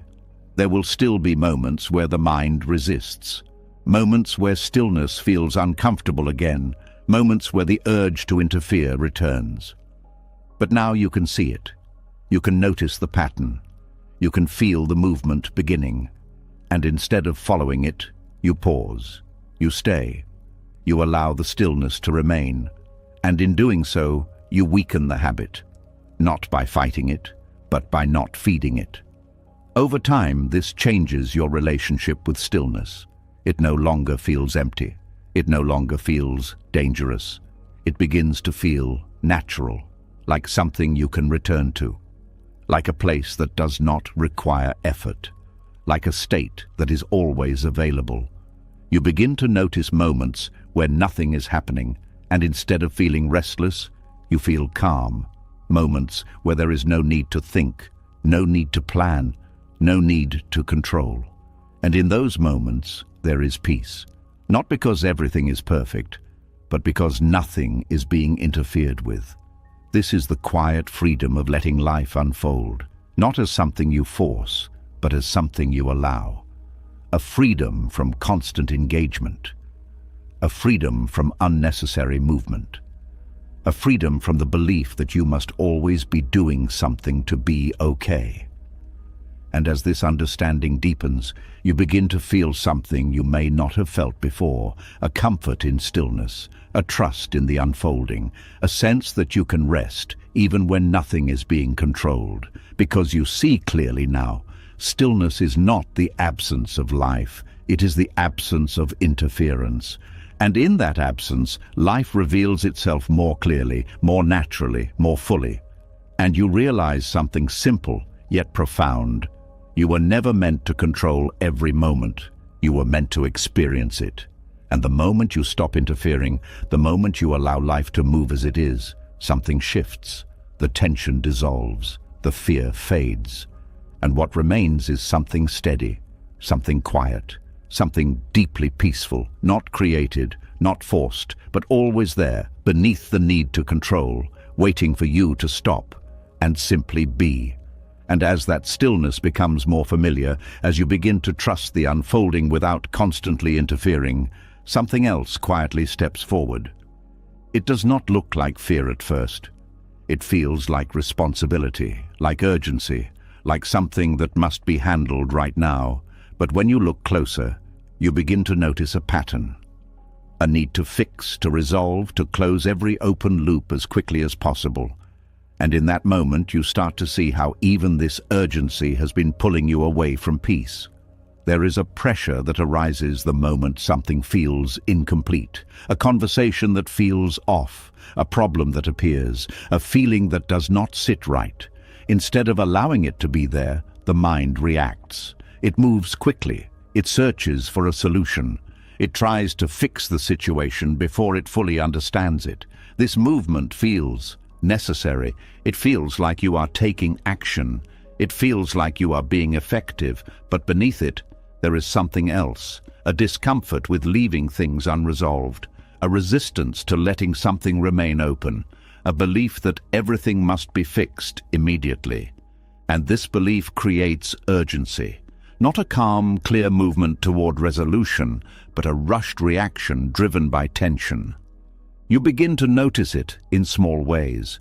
A message that is not replied to quickly enough creates unease. A misunderstanding pushes you to explain yourself right away. An uncomfortable feeling leads you to search for a way to remove it instantly. The mind does not want to wait. It does not want to sit with uncertainty. It does not want to allow things to unfold naturally. It wants resolution now. And this urgency creates pressure. Because it removes space, it removes the time needed for clarity to arise. It pushes you into action before understanding is complete. And in that rush, something is lost. The ability to see clearly, the ability to respond thoughtfully, the ability to remain grounded. Instead, you react. You move quickly, trying to fix what feels uncomfortable. But this quick movement is often driven by emotion, not clarity. It is driven by the need to escape discomfort, not by a clear understanding of what is needed. And this leads to more complications, because actions taken in urgency often create new problems. You say things you did not fully mean. You make decisions without seeing the full picture. You try to resolve something that needed time, not force. And this creates a cycle. A problem appears. You rush to fix it. The fix creates more tension. You try to fix that tension. And the cycle continues. There is also something deeper behind this compulsion. A belief that discomfort should not exist. That if something feels off, it must be corrected immediately.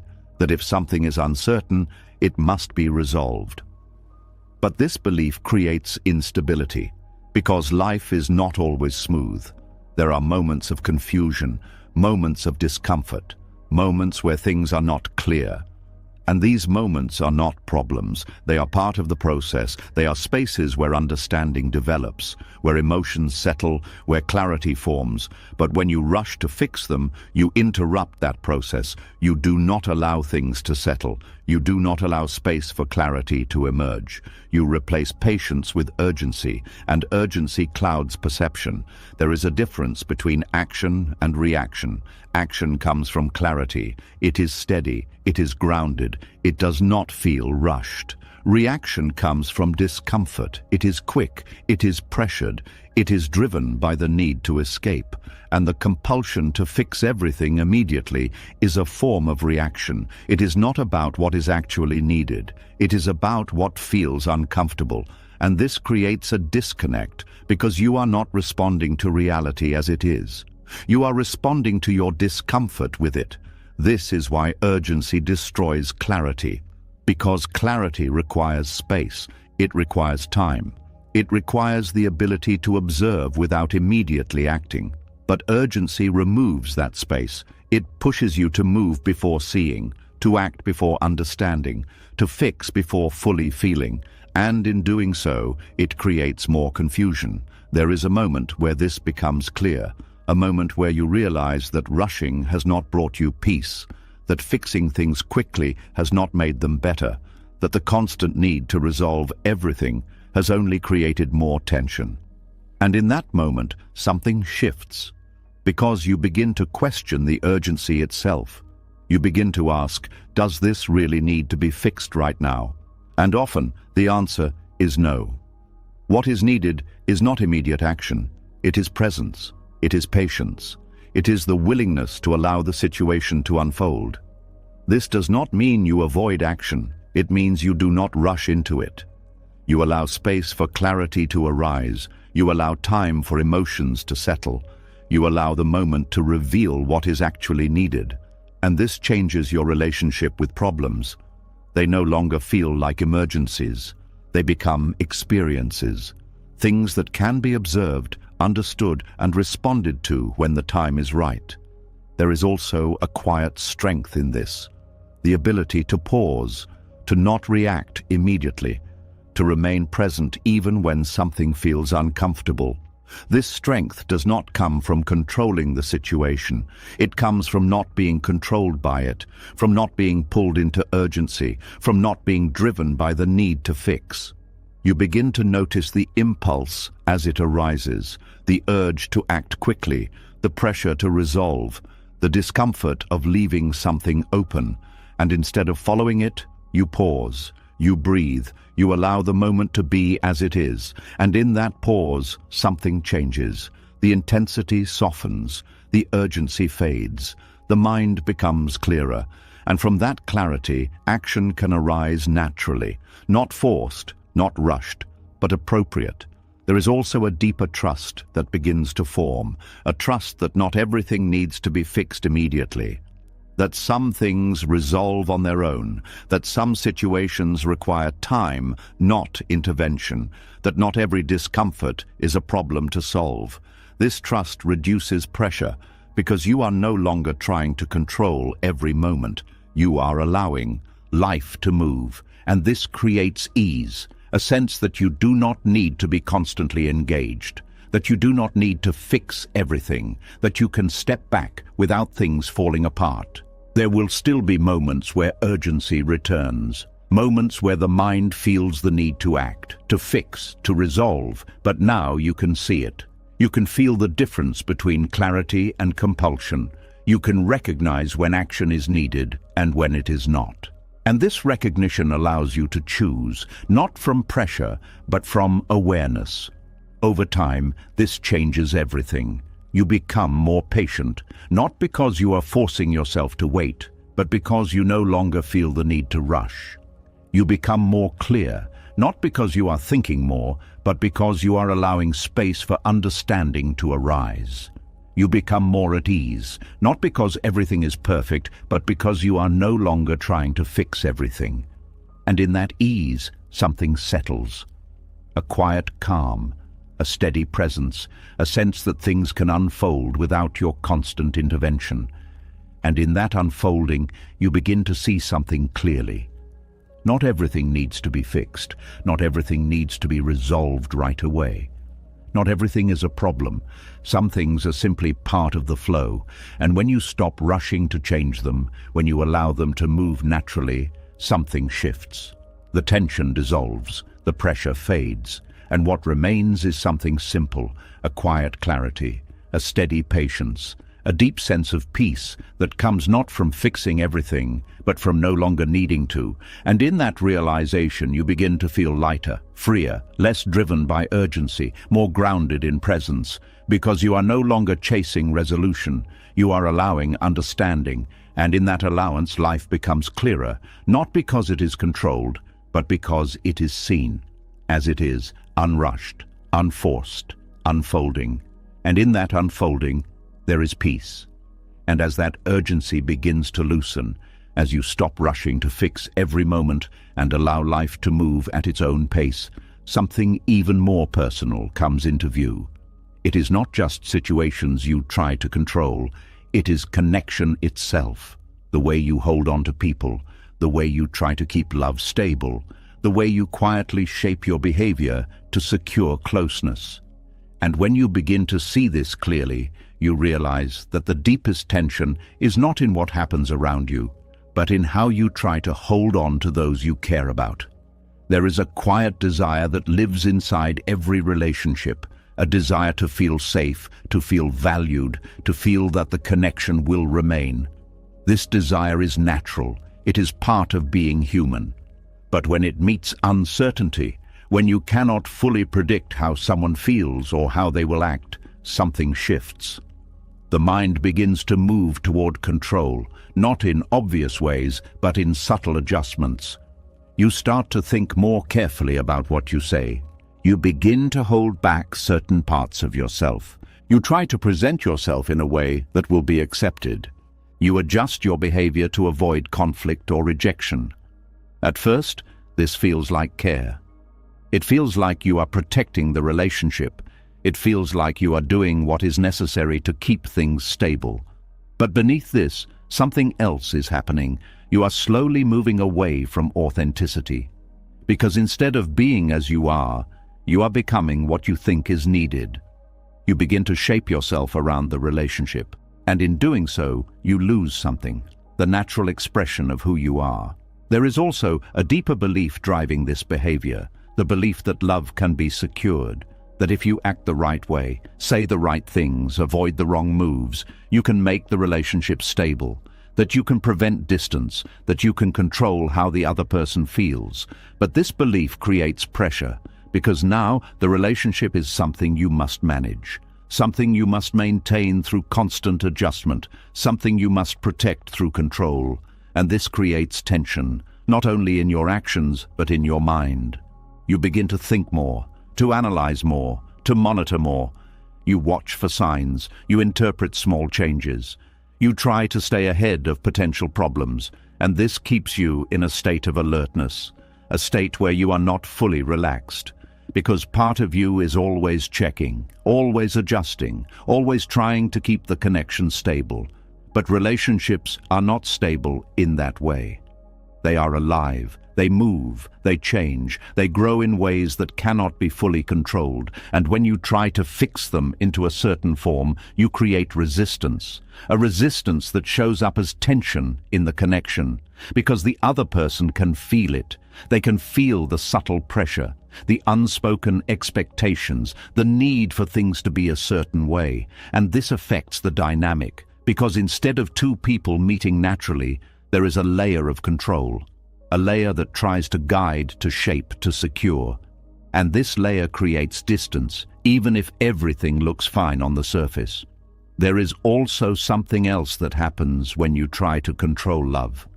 You begin to lose trust, not trust in the other person, but trust in the connection itself. You start to feel that if you do not manage things, they might fall apart. That if you relax, something might go wrong. That if you stop adjusting, the relationship might change. And this creates a constant effort, a feeling that you must stay involved at all times, that you cannot fully let go, that you must keep things under control. But this effort is exhausting, because it is based on something that cannot be secured. Love is not something you can control.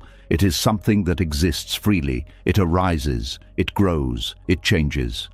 And when you try to hold it too tightly, you restrict it. You limit its natural movement. You turn it into something fragile, because it now depends on control to survive. There is a moment where this becomes clear, a moment where you realize that all the effort you have put into managing the relationship has not brought ease. That despite trying to do everything right, there is still tension, still uncertainty, still a sense that something is not fully settled.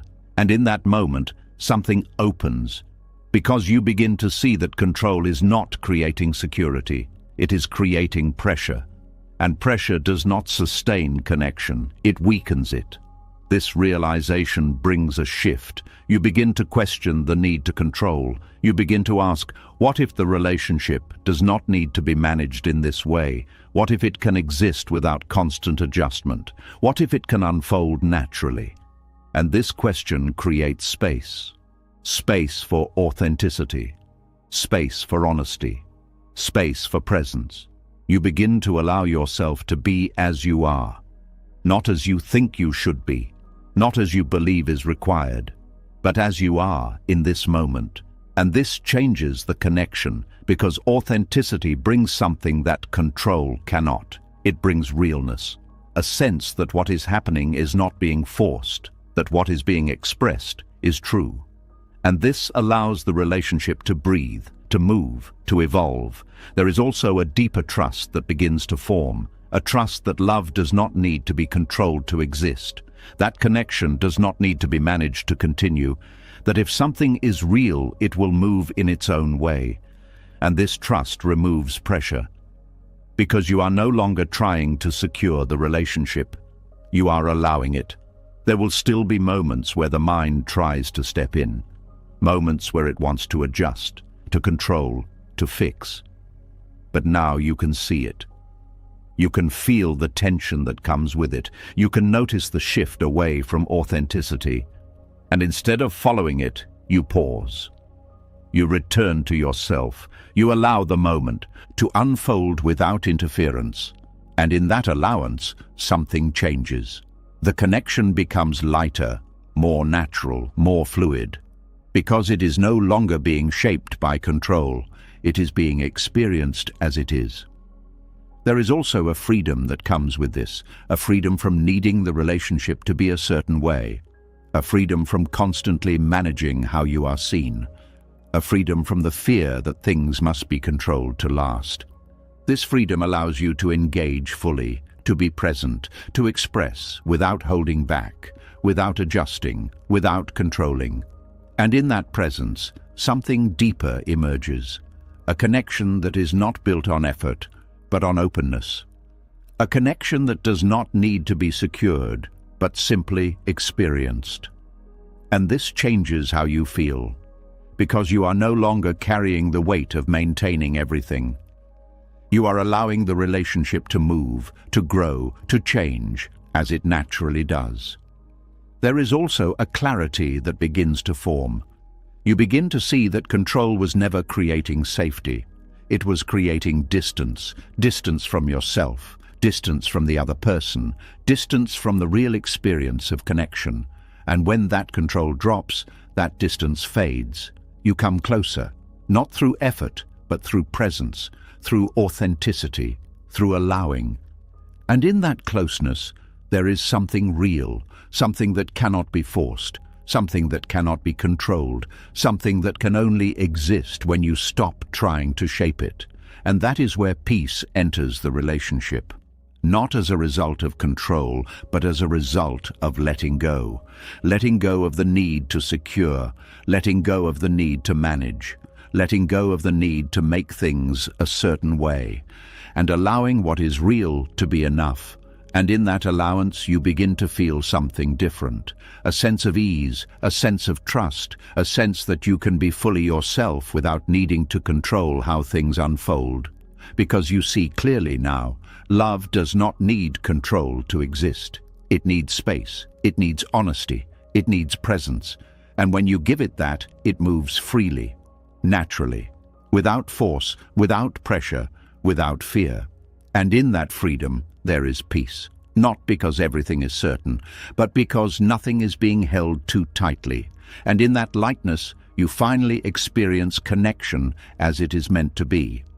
Uncontrolled, authentic, alive, and deeply at peace. And as that grip on relationships begins to soften, as you stop trying to control connection and allow it to move naturally, another pattern quietly reveals itself.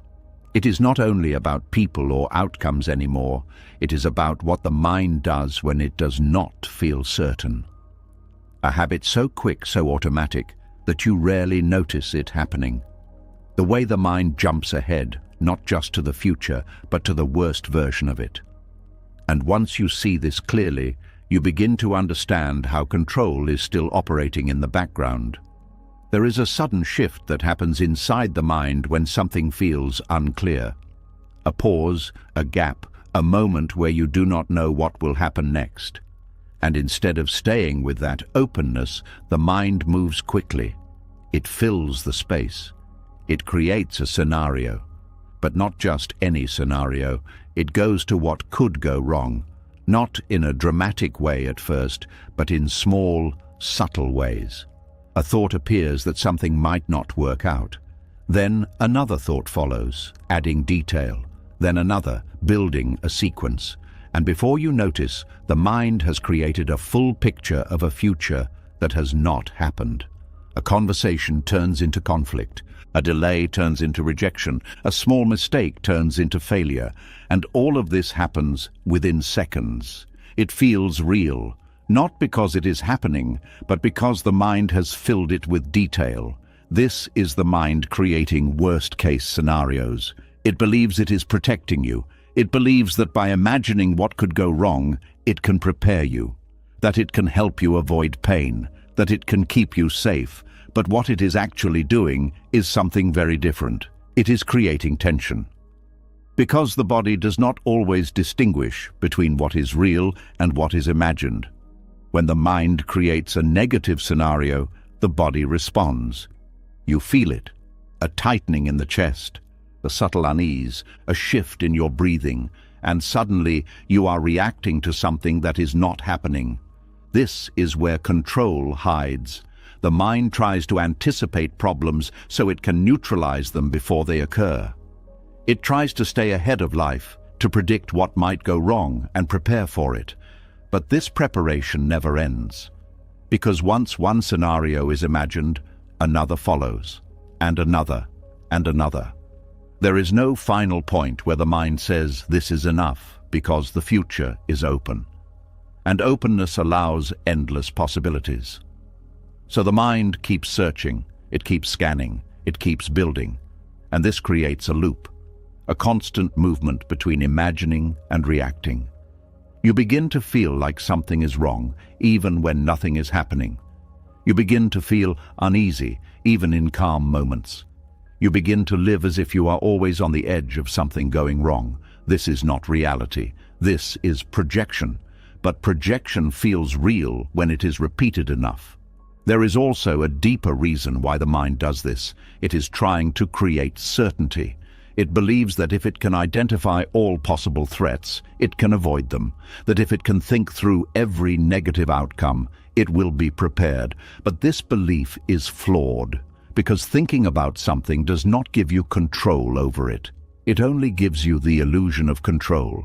You feel like you are doing something. You feel like you are preparing, but in reality, you are just thinking. And thinking does not change what will happen. It only changes how you feel in the present. And when the thinking is focused on negative possibilities, it creates a constant sense of danger, even when you are safe. There is a moment where this becomes clear, a moment where you notice that the scenarios you feared did not happen, that the things you imagined were not real, that the tension you felt was based on something that never existed. And in that moment, something shifts, because you begin to see that the mind is not predicting the future. It is creating stories. Stories that feel real, but are not. Stories that influence your emotions, but are not based on actual events. And this realization creates space. Space between you and the thought. You begin to notice when the mind starts building a scenario. You begin to see the pattern, the way it moves quickly from uncertainty to assumption, from assumption to conclusion, from conclusion to emotional reaction, and instead of following it, you pause. You recognize that this is not reality. It is imagination. And this recognition weakens the pattern, because you are no longer fully identified with the thought.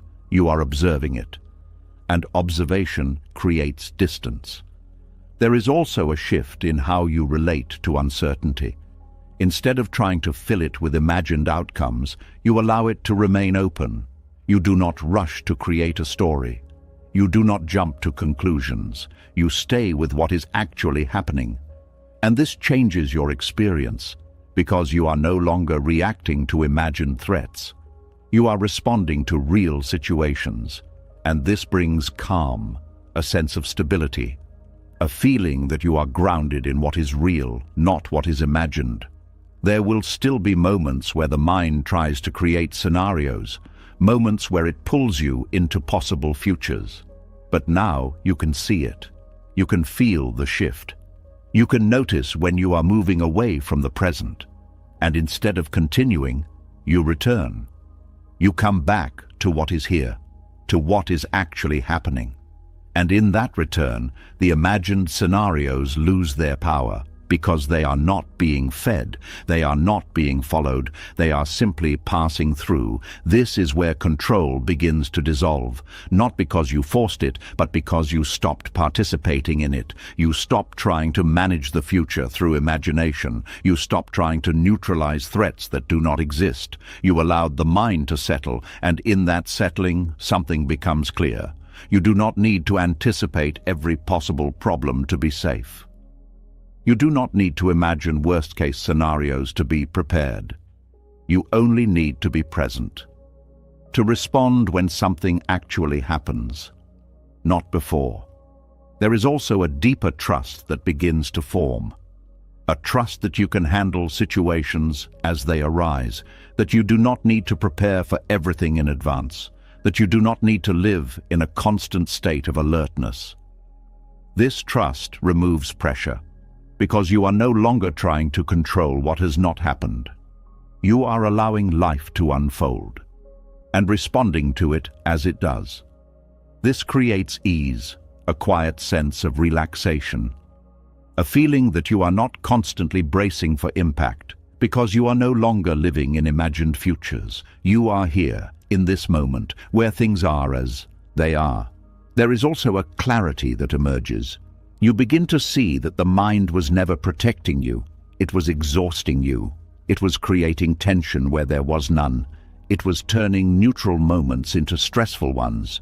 And when this becomes clear, the habit begins to lose its hold.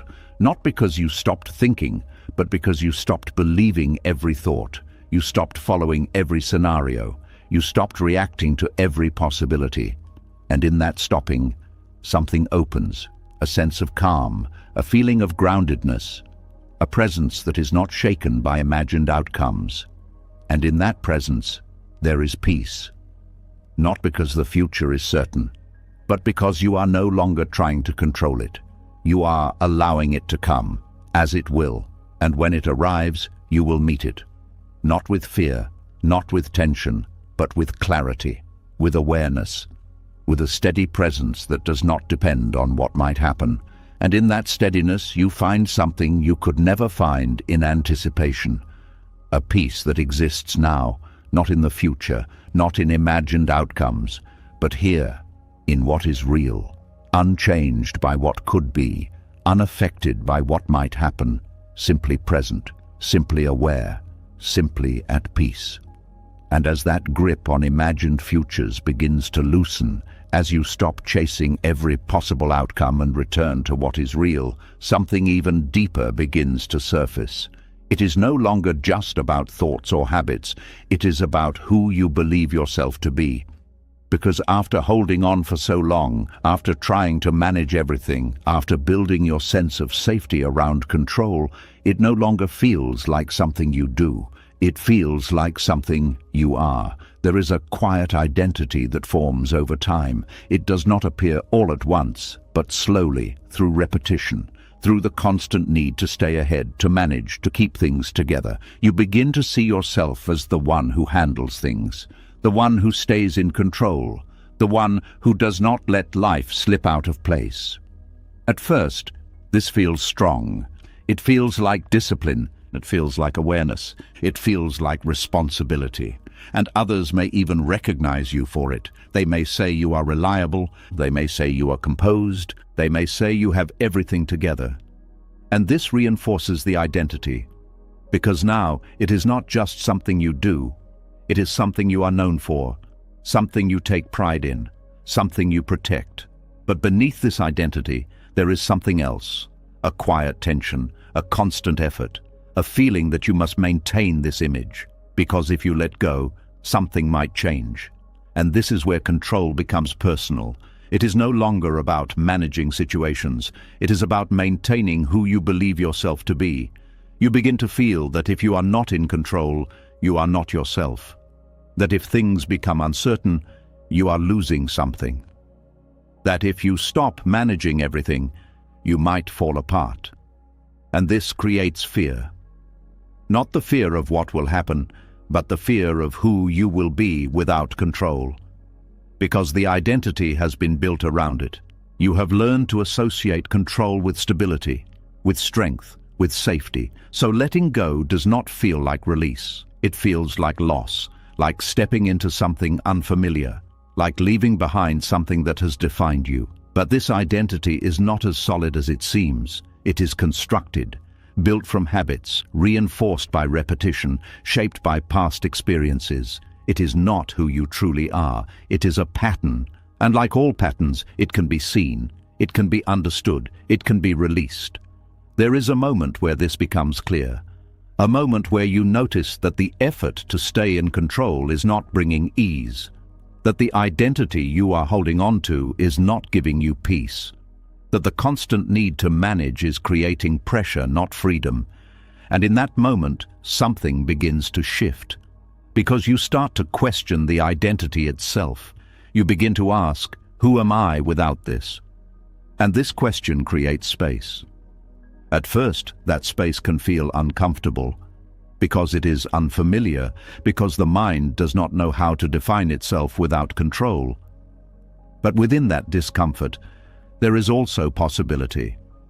A possibility to see beyond the identity, to experience yourself without the constant need to manage, to discover a way of being that is not based on control. There is also something else that becomes visible. The identity of being in control is not as stable as it appears. It requires constant effort, constant attention, constant reinforcement, because the moment you stop, it begins to fade, and this shows you something important. If it needs to be maintained, it is not your true nature. Your true nature does not require effort. It does not need to be held together. It does not depend on controlling anything. It is simply present, aware, unchanging beneath all movement.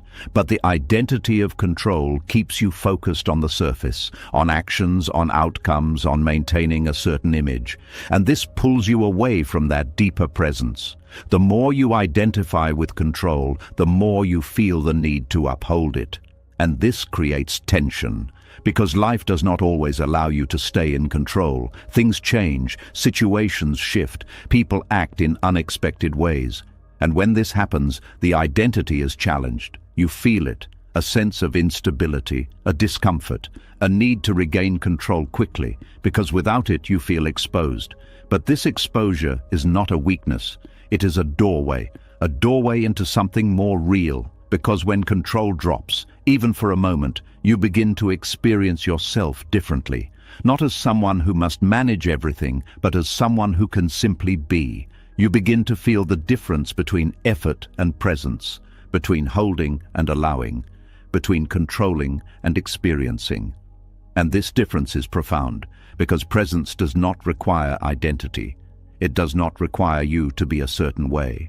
It allows you to exist without needing to define yourself. This can feel unfamiliar at first because the mind is used to structure, used to labels, used to defining who you are. But as you stay with it, something begins to settle. The need to define yourself through control starts to loosen. The pressure to maintain a certain image begins to fade, and in that fading there is relief. A release from the constant effort of being someone, of upholding an identity, of staying in control. There is also a quiet realization that emerges. That letting go of control does not mean losing yourself. It means discovering what remains when control is not there. And what remains is not emptiness. It is presence. A simple awareness that does not need to prove anything. That does not need to manage anything. That does not need to be anything. It is just here. And in that presence, there is peace. Not because everything is controlled, but because nothing needs to be. There will still be moments where the identity tries to return. Moments where you feel the urge to step back into control. To regain that sense of structure. To define yourself again. But now you can see it. You can notice the pattern. You can feel the pull. And instead of following it, you pause. You allow yourself to remain without stepping back into the identity. You stay in the space, in the openness, and over time, this becomes more natural. The identity loses its hold, not because you rejected it, but because you no longer need it. You begin to move through life without needing to control everything, without needing to define yourself through your actions, without needing to maintain an image. And this creates freedom.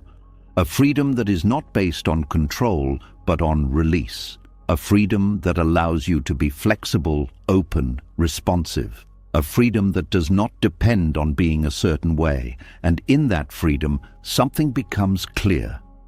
You were never the identity you built around control.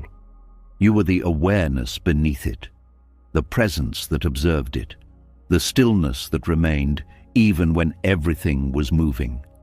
And when you return to that, when you stop holding on to the identity, something shifts deeply. The tension dissolves, the pressure fades, the need to control begins to disappear. Not because you forced it, but because you no longer see yourself through it. And in that shift, there is peace. A peace that does not depend on who you are. A peace that exists beyond identity, a peace that is not created but revealed when the need to control falls away. And in that revelation, you discover something simple. You do not need to be the one who controls everything. You can simply be present, aware, at ease. And in that ease, there is a quiet kind of freedom, a freedom from the need to define yourself, a freedom from the effort of control, a freedom that allows you to move through life without holding on to anything.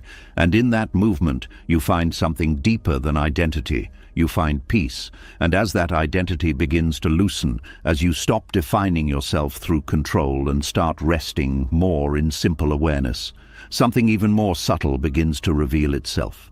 It is not as obvious as planning or overthinking, and it does not look like control at first.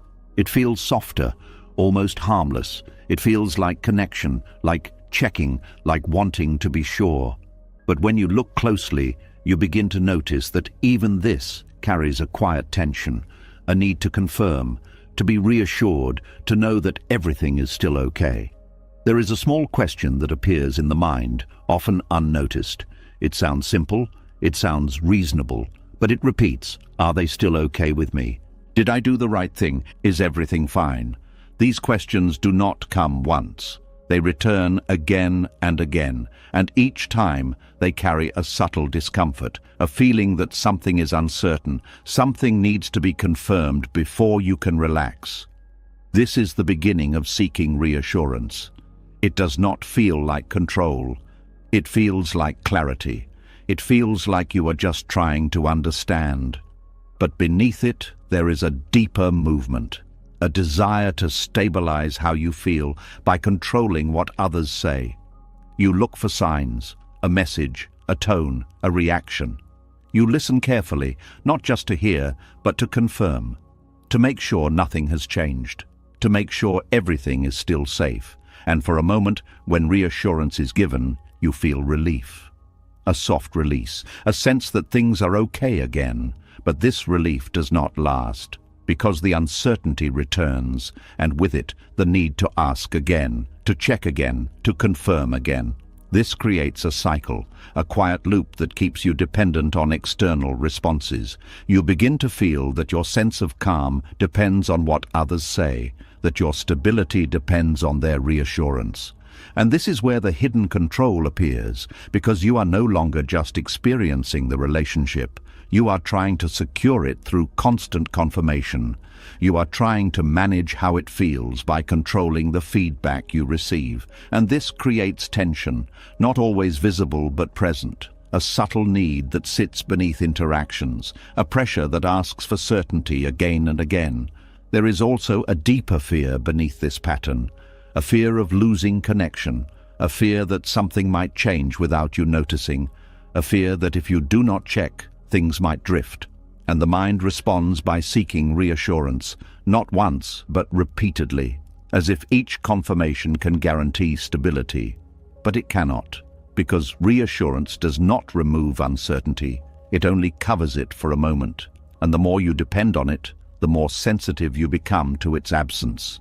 A delayed response feels heavier, a neutral tone feels uncertain, a lack of confirmation feels like something is wrong, and this increases anxiety, because now your mind is constantly scanning for signs, interpreting details, trying to read between the lines, and this keeps you engaged in a way that does not bring peace. It keeps you alert, always watching, always checking, always needing to know. There is also a cost to this, not just internally, but in the connection itself.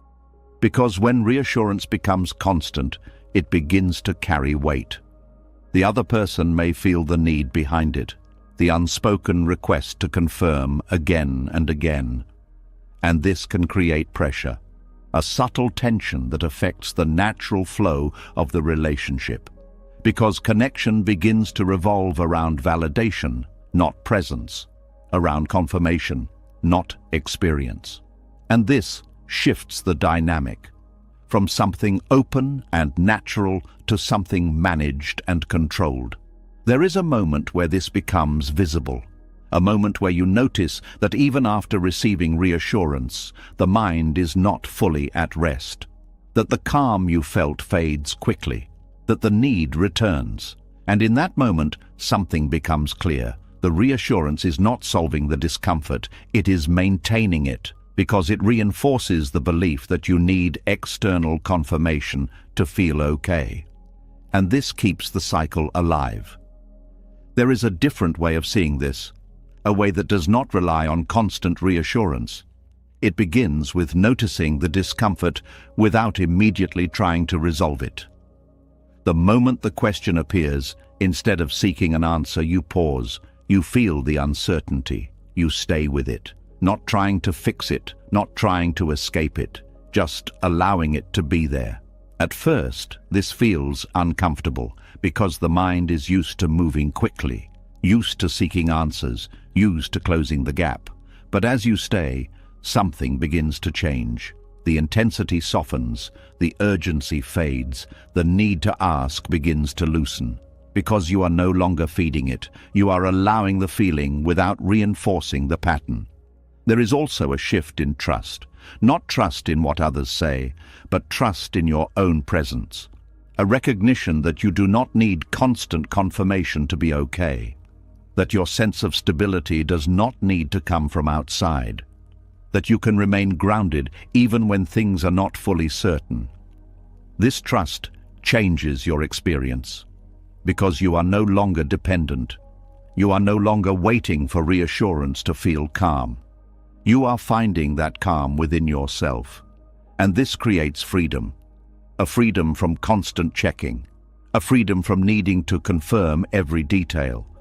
A freedom from the subtle pressure that comes with seeking validation.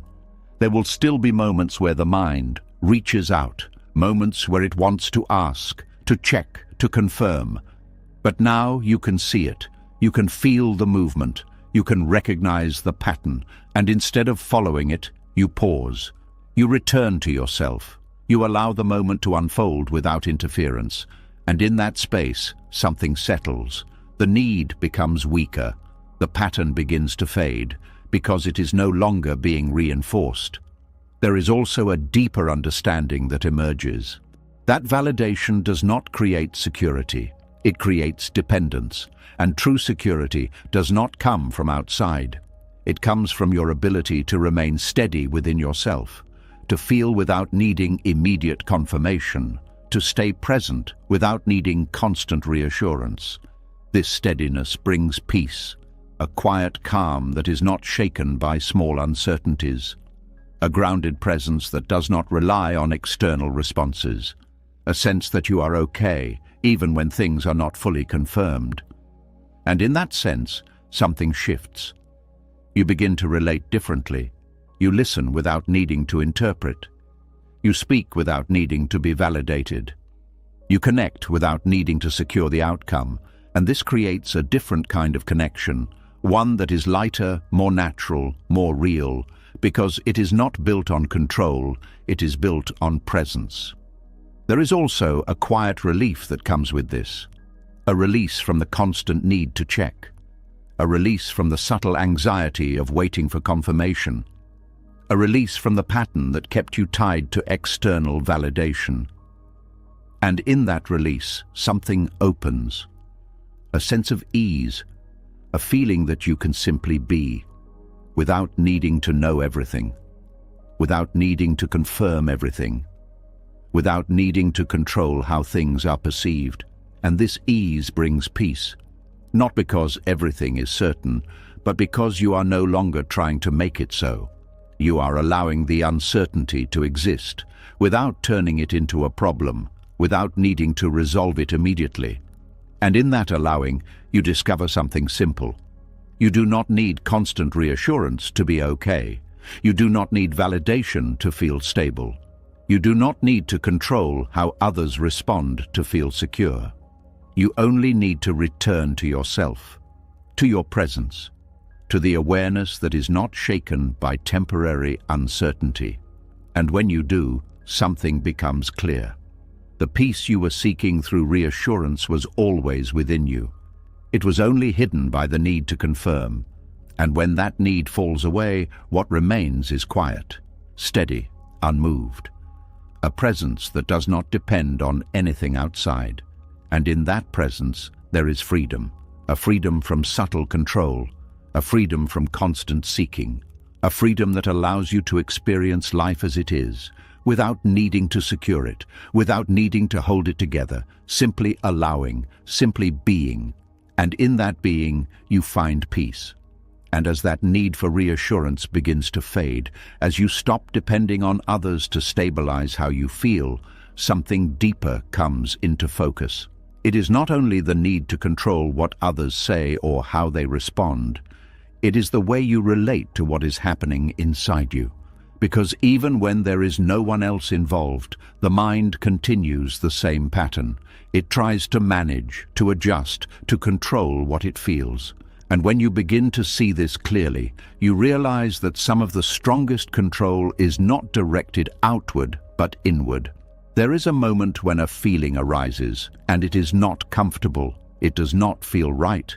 It does not feel welcome. It could be sadness, anxiety, irritation, or something more subtle that you cannot easily name. The moment it appears, the mind reacts. It does not stay with it. It tries to change it. It begins to think about why it is there. It tries to fix it. It looks for ways to make it go away. This reaction feels automatic, almost immediate, as if the feeling itself is a problem, as if it should not be there.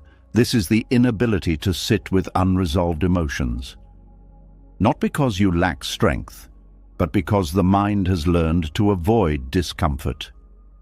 It has learned that feelings must be managed, that they must be controlled, that they must be resolved as quickly as possible. But emotions do not work this way. They are not problems to solve. They are experiences that move. They rise, they stay for a while, and they pass. But when you interfere, when you try to control them, you interrupt this movement. You hold them in place. You keep them active. And this creates suffering. There is a subtle difference between feeling and controlling. When you feel, you allow the experience to be there. You do not add to it. You do not resist it. You do not try to change it. You simply let it move through you. But when you control, you engage with it. You think about it. You analyze it. You judge it. You try to remove it. And in doing so, you give it more energy. You keep it alive. There is also a deeper belief behind this pattern, the belief that certain emotions are not acceptable. That feeling anxious means something is wrong. That feeling sad means something needs to be fixed. That feeling uncomfortable means something must be changed. And this belief creates resistance, because now, every time a feeling arises, the mind reacts as if it is a threat, as if it needs to be handled, as if it cannot be allowed to exist on its own. This is where control becomes internal. You are no longer trying to control situations. You are trying to control your own experience, trying to shape how you feel, trying to maintain a certain emotional state. But this effort is exhausting, because emotions are not fixed. They change, they shift, they move in ways you cannot fully predict. And when you try to hold them in place or push them away, you create tension. There is a moment where this becomes visible, a moment where you notice that the more you try to get rid of a feeling, the stronger it becomes, that the more you think about it, the more present it feels, that the more you resist it, the longer it stays. And in that moment, something opens, because you begin to see that the problem is not the emotion itself.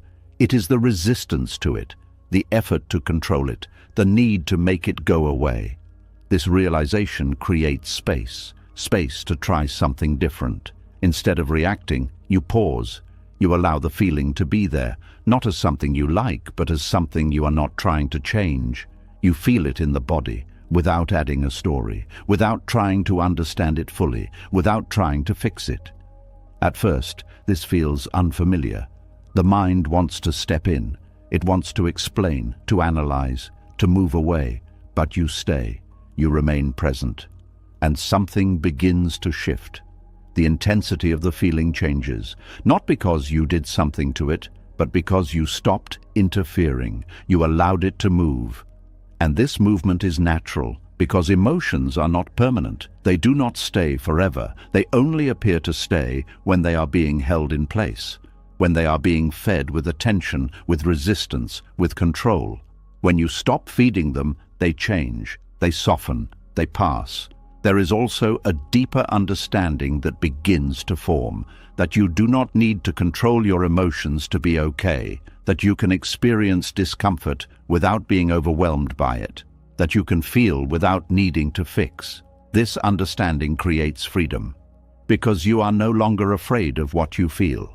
You are no longer trying to avoid certain emotions. You are allowing the full range of experience.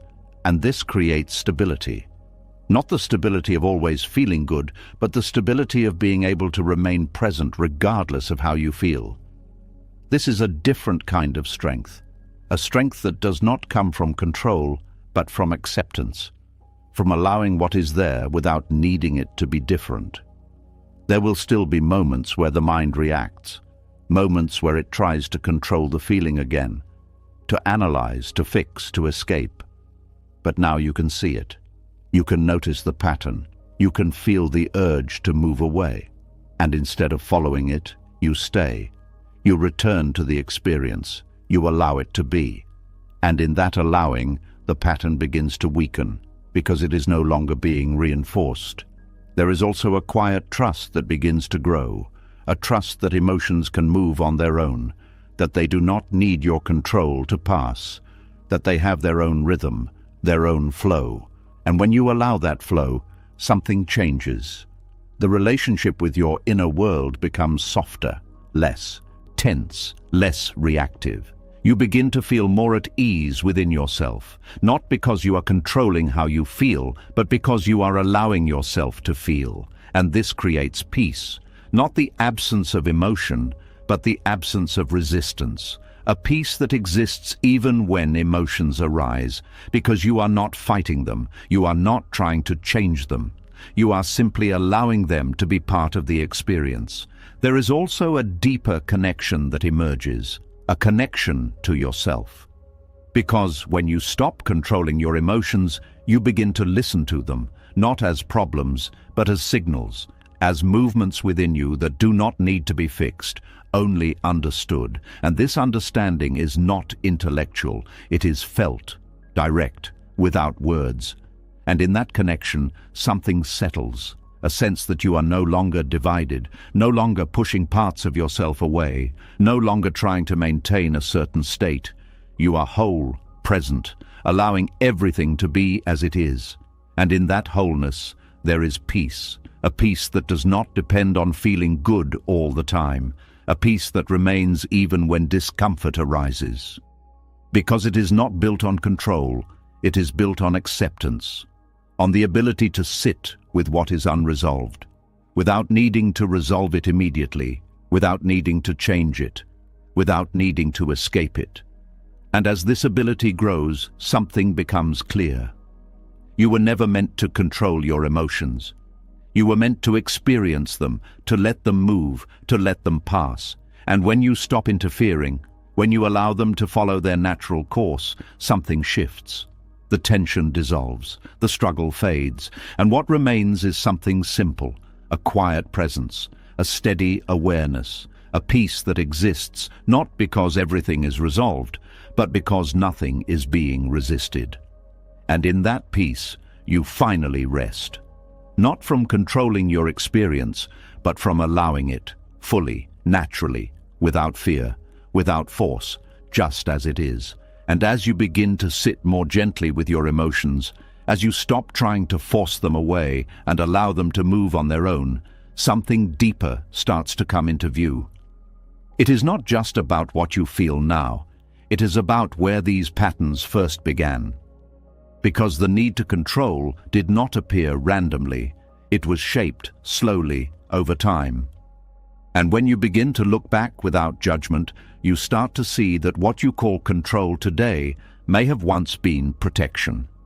There is a memory that does not always come as a clear image, but as a feeling, a sense that things were not stable, that something was unpredictable, that the ground beneath you could shift without warning.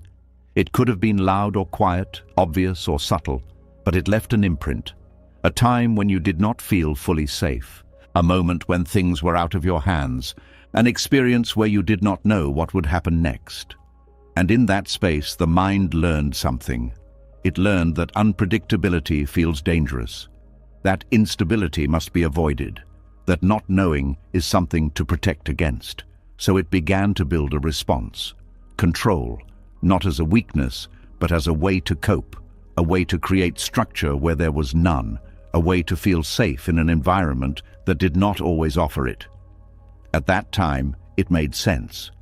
It helped you navigate uncertainty. It gave you something to hold on to. It allowed you to feel a sense of direction. But over time, that response stayed. Even when the situation changed, even when the chaos was no longer present, the pattern remained, and what was once protection became rigidity.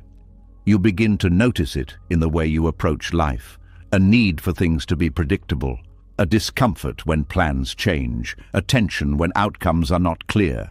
You may not connect it to the past, but it is there, a quiet conditioning that tells you to hold things tightly, to stay in control, to avoid anything that feels unstable. And this creates a certain way of living, a way that prioritizes certainty over flexibility, control over openness, structure over flow. At first, this feels safe because it reduces the feeling of unpredictability. But it also limits you, because life does not remain fixed. It moves, it changes, it unfolds in ways that cannot always be planned. And when you try to hold it in place, you create tension. There is also something else that happens. The past begins to shape how you see the present. Even when nothing is wrong, the mind stays alert. It looks for signs. It anticipates change. It prepares for instability. Not because it is happening, but because it once did. And this creates a constant background pressure, a feeling that things must be managed carefully, that you cannot fully relax, that you must stay in control to remain safe. But this safety is based on an old response, a response that no longer fits the present moment. There is a moment where this becomes clear, a moment where you notice that your reaction is stronger than the situation, that the need to control is not coming from what is happening now, but from something deeper. And in that moment, something begins to shift, because you start to see the connection. You begin to understand that your patterns were not random. They were learned. They were shaped by experience. And this understanding brings compassion, not judgment. You begin to see that the part of you that wants control is not trying to harm you. It is trying to protect you. It is responding in the only way it knows, based on what it learned. And this changes your relationship with it. Because instead of fighting the need for control, you begin to understand it. You begin to see where it comes from. You begin to feel the underlying fear, not as something to eliminate, but as something to acknowledge. And this acknowledgement creates space. Space for something new to emerge. Because once you see that the pattern is based on the past, you can begin to question whether it is still needed. You can ask yourself, is this response serving me now? And often, the answer is no. Not because control is always wrong, but because the level of control you are using is based on a different context. A context that is no longer here. This realization allows something to soften. The rigidity begins to loosen. The need to hold everything tightly begins to ease, because you are no longer reacting to the present as if it were the past. You are seeing it clearly, as it is. And this clarity brings flexibility. You begin to allow things to change without immediately reacting. You begin to move with situations instead of trying to fix them in place. You begin to trust that not everything needs to be controlled to remain stable. There is also a deeper shift that happens. You start to feel safe in a different way. Not through control, but through presence. Not through rigidity, but through awareness. You begin to realize that safety does not come from preventing change. It comes from your ability to meet change as it happens, to remain grounded even when things move, to stay present even when outcomes are not certain. This kind of safety is not fragile. It does not depend on things staying the same. It exists within you. And as this understanding deepens, something begins to settle.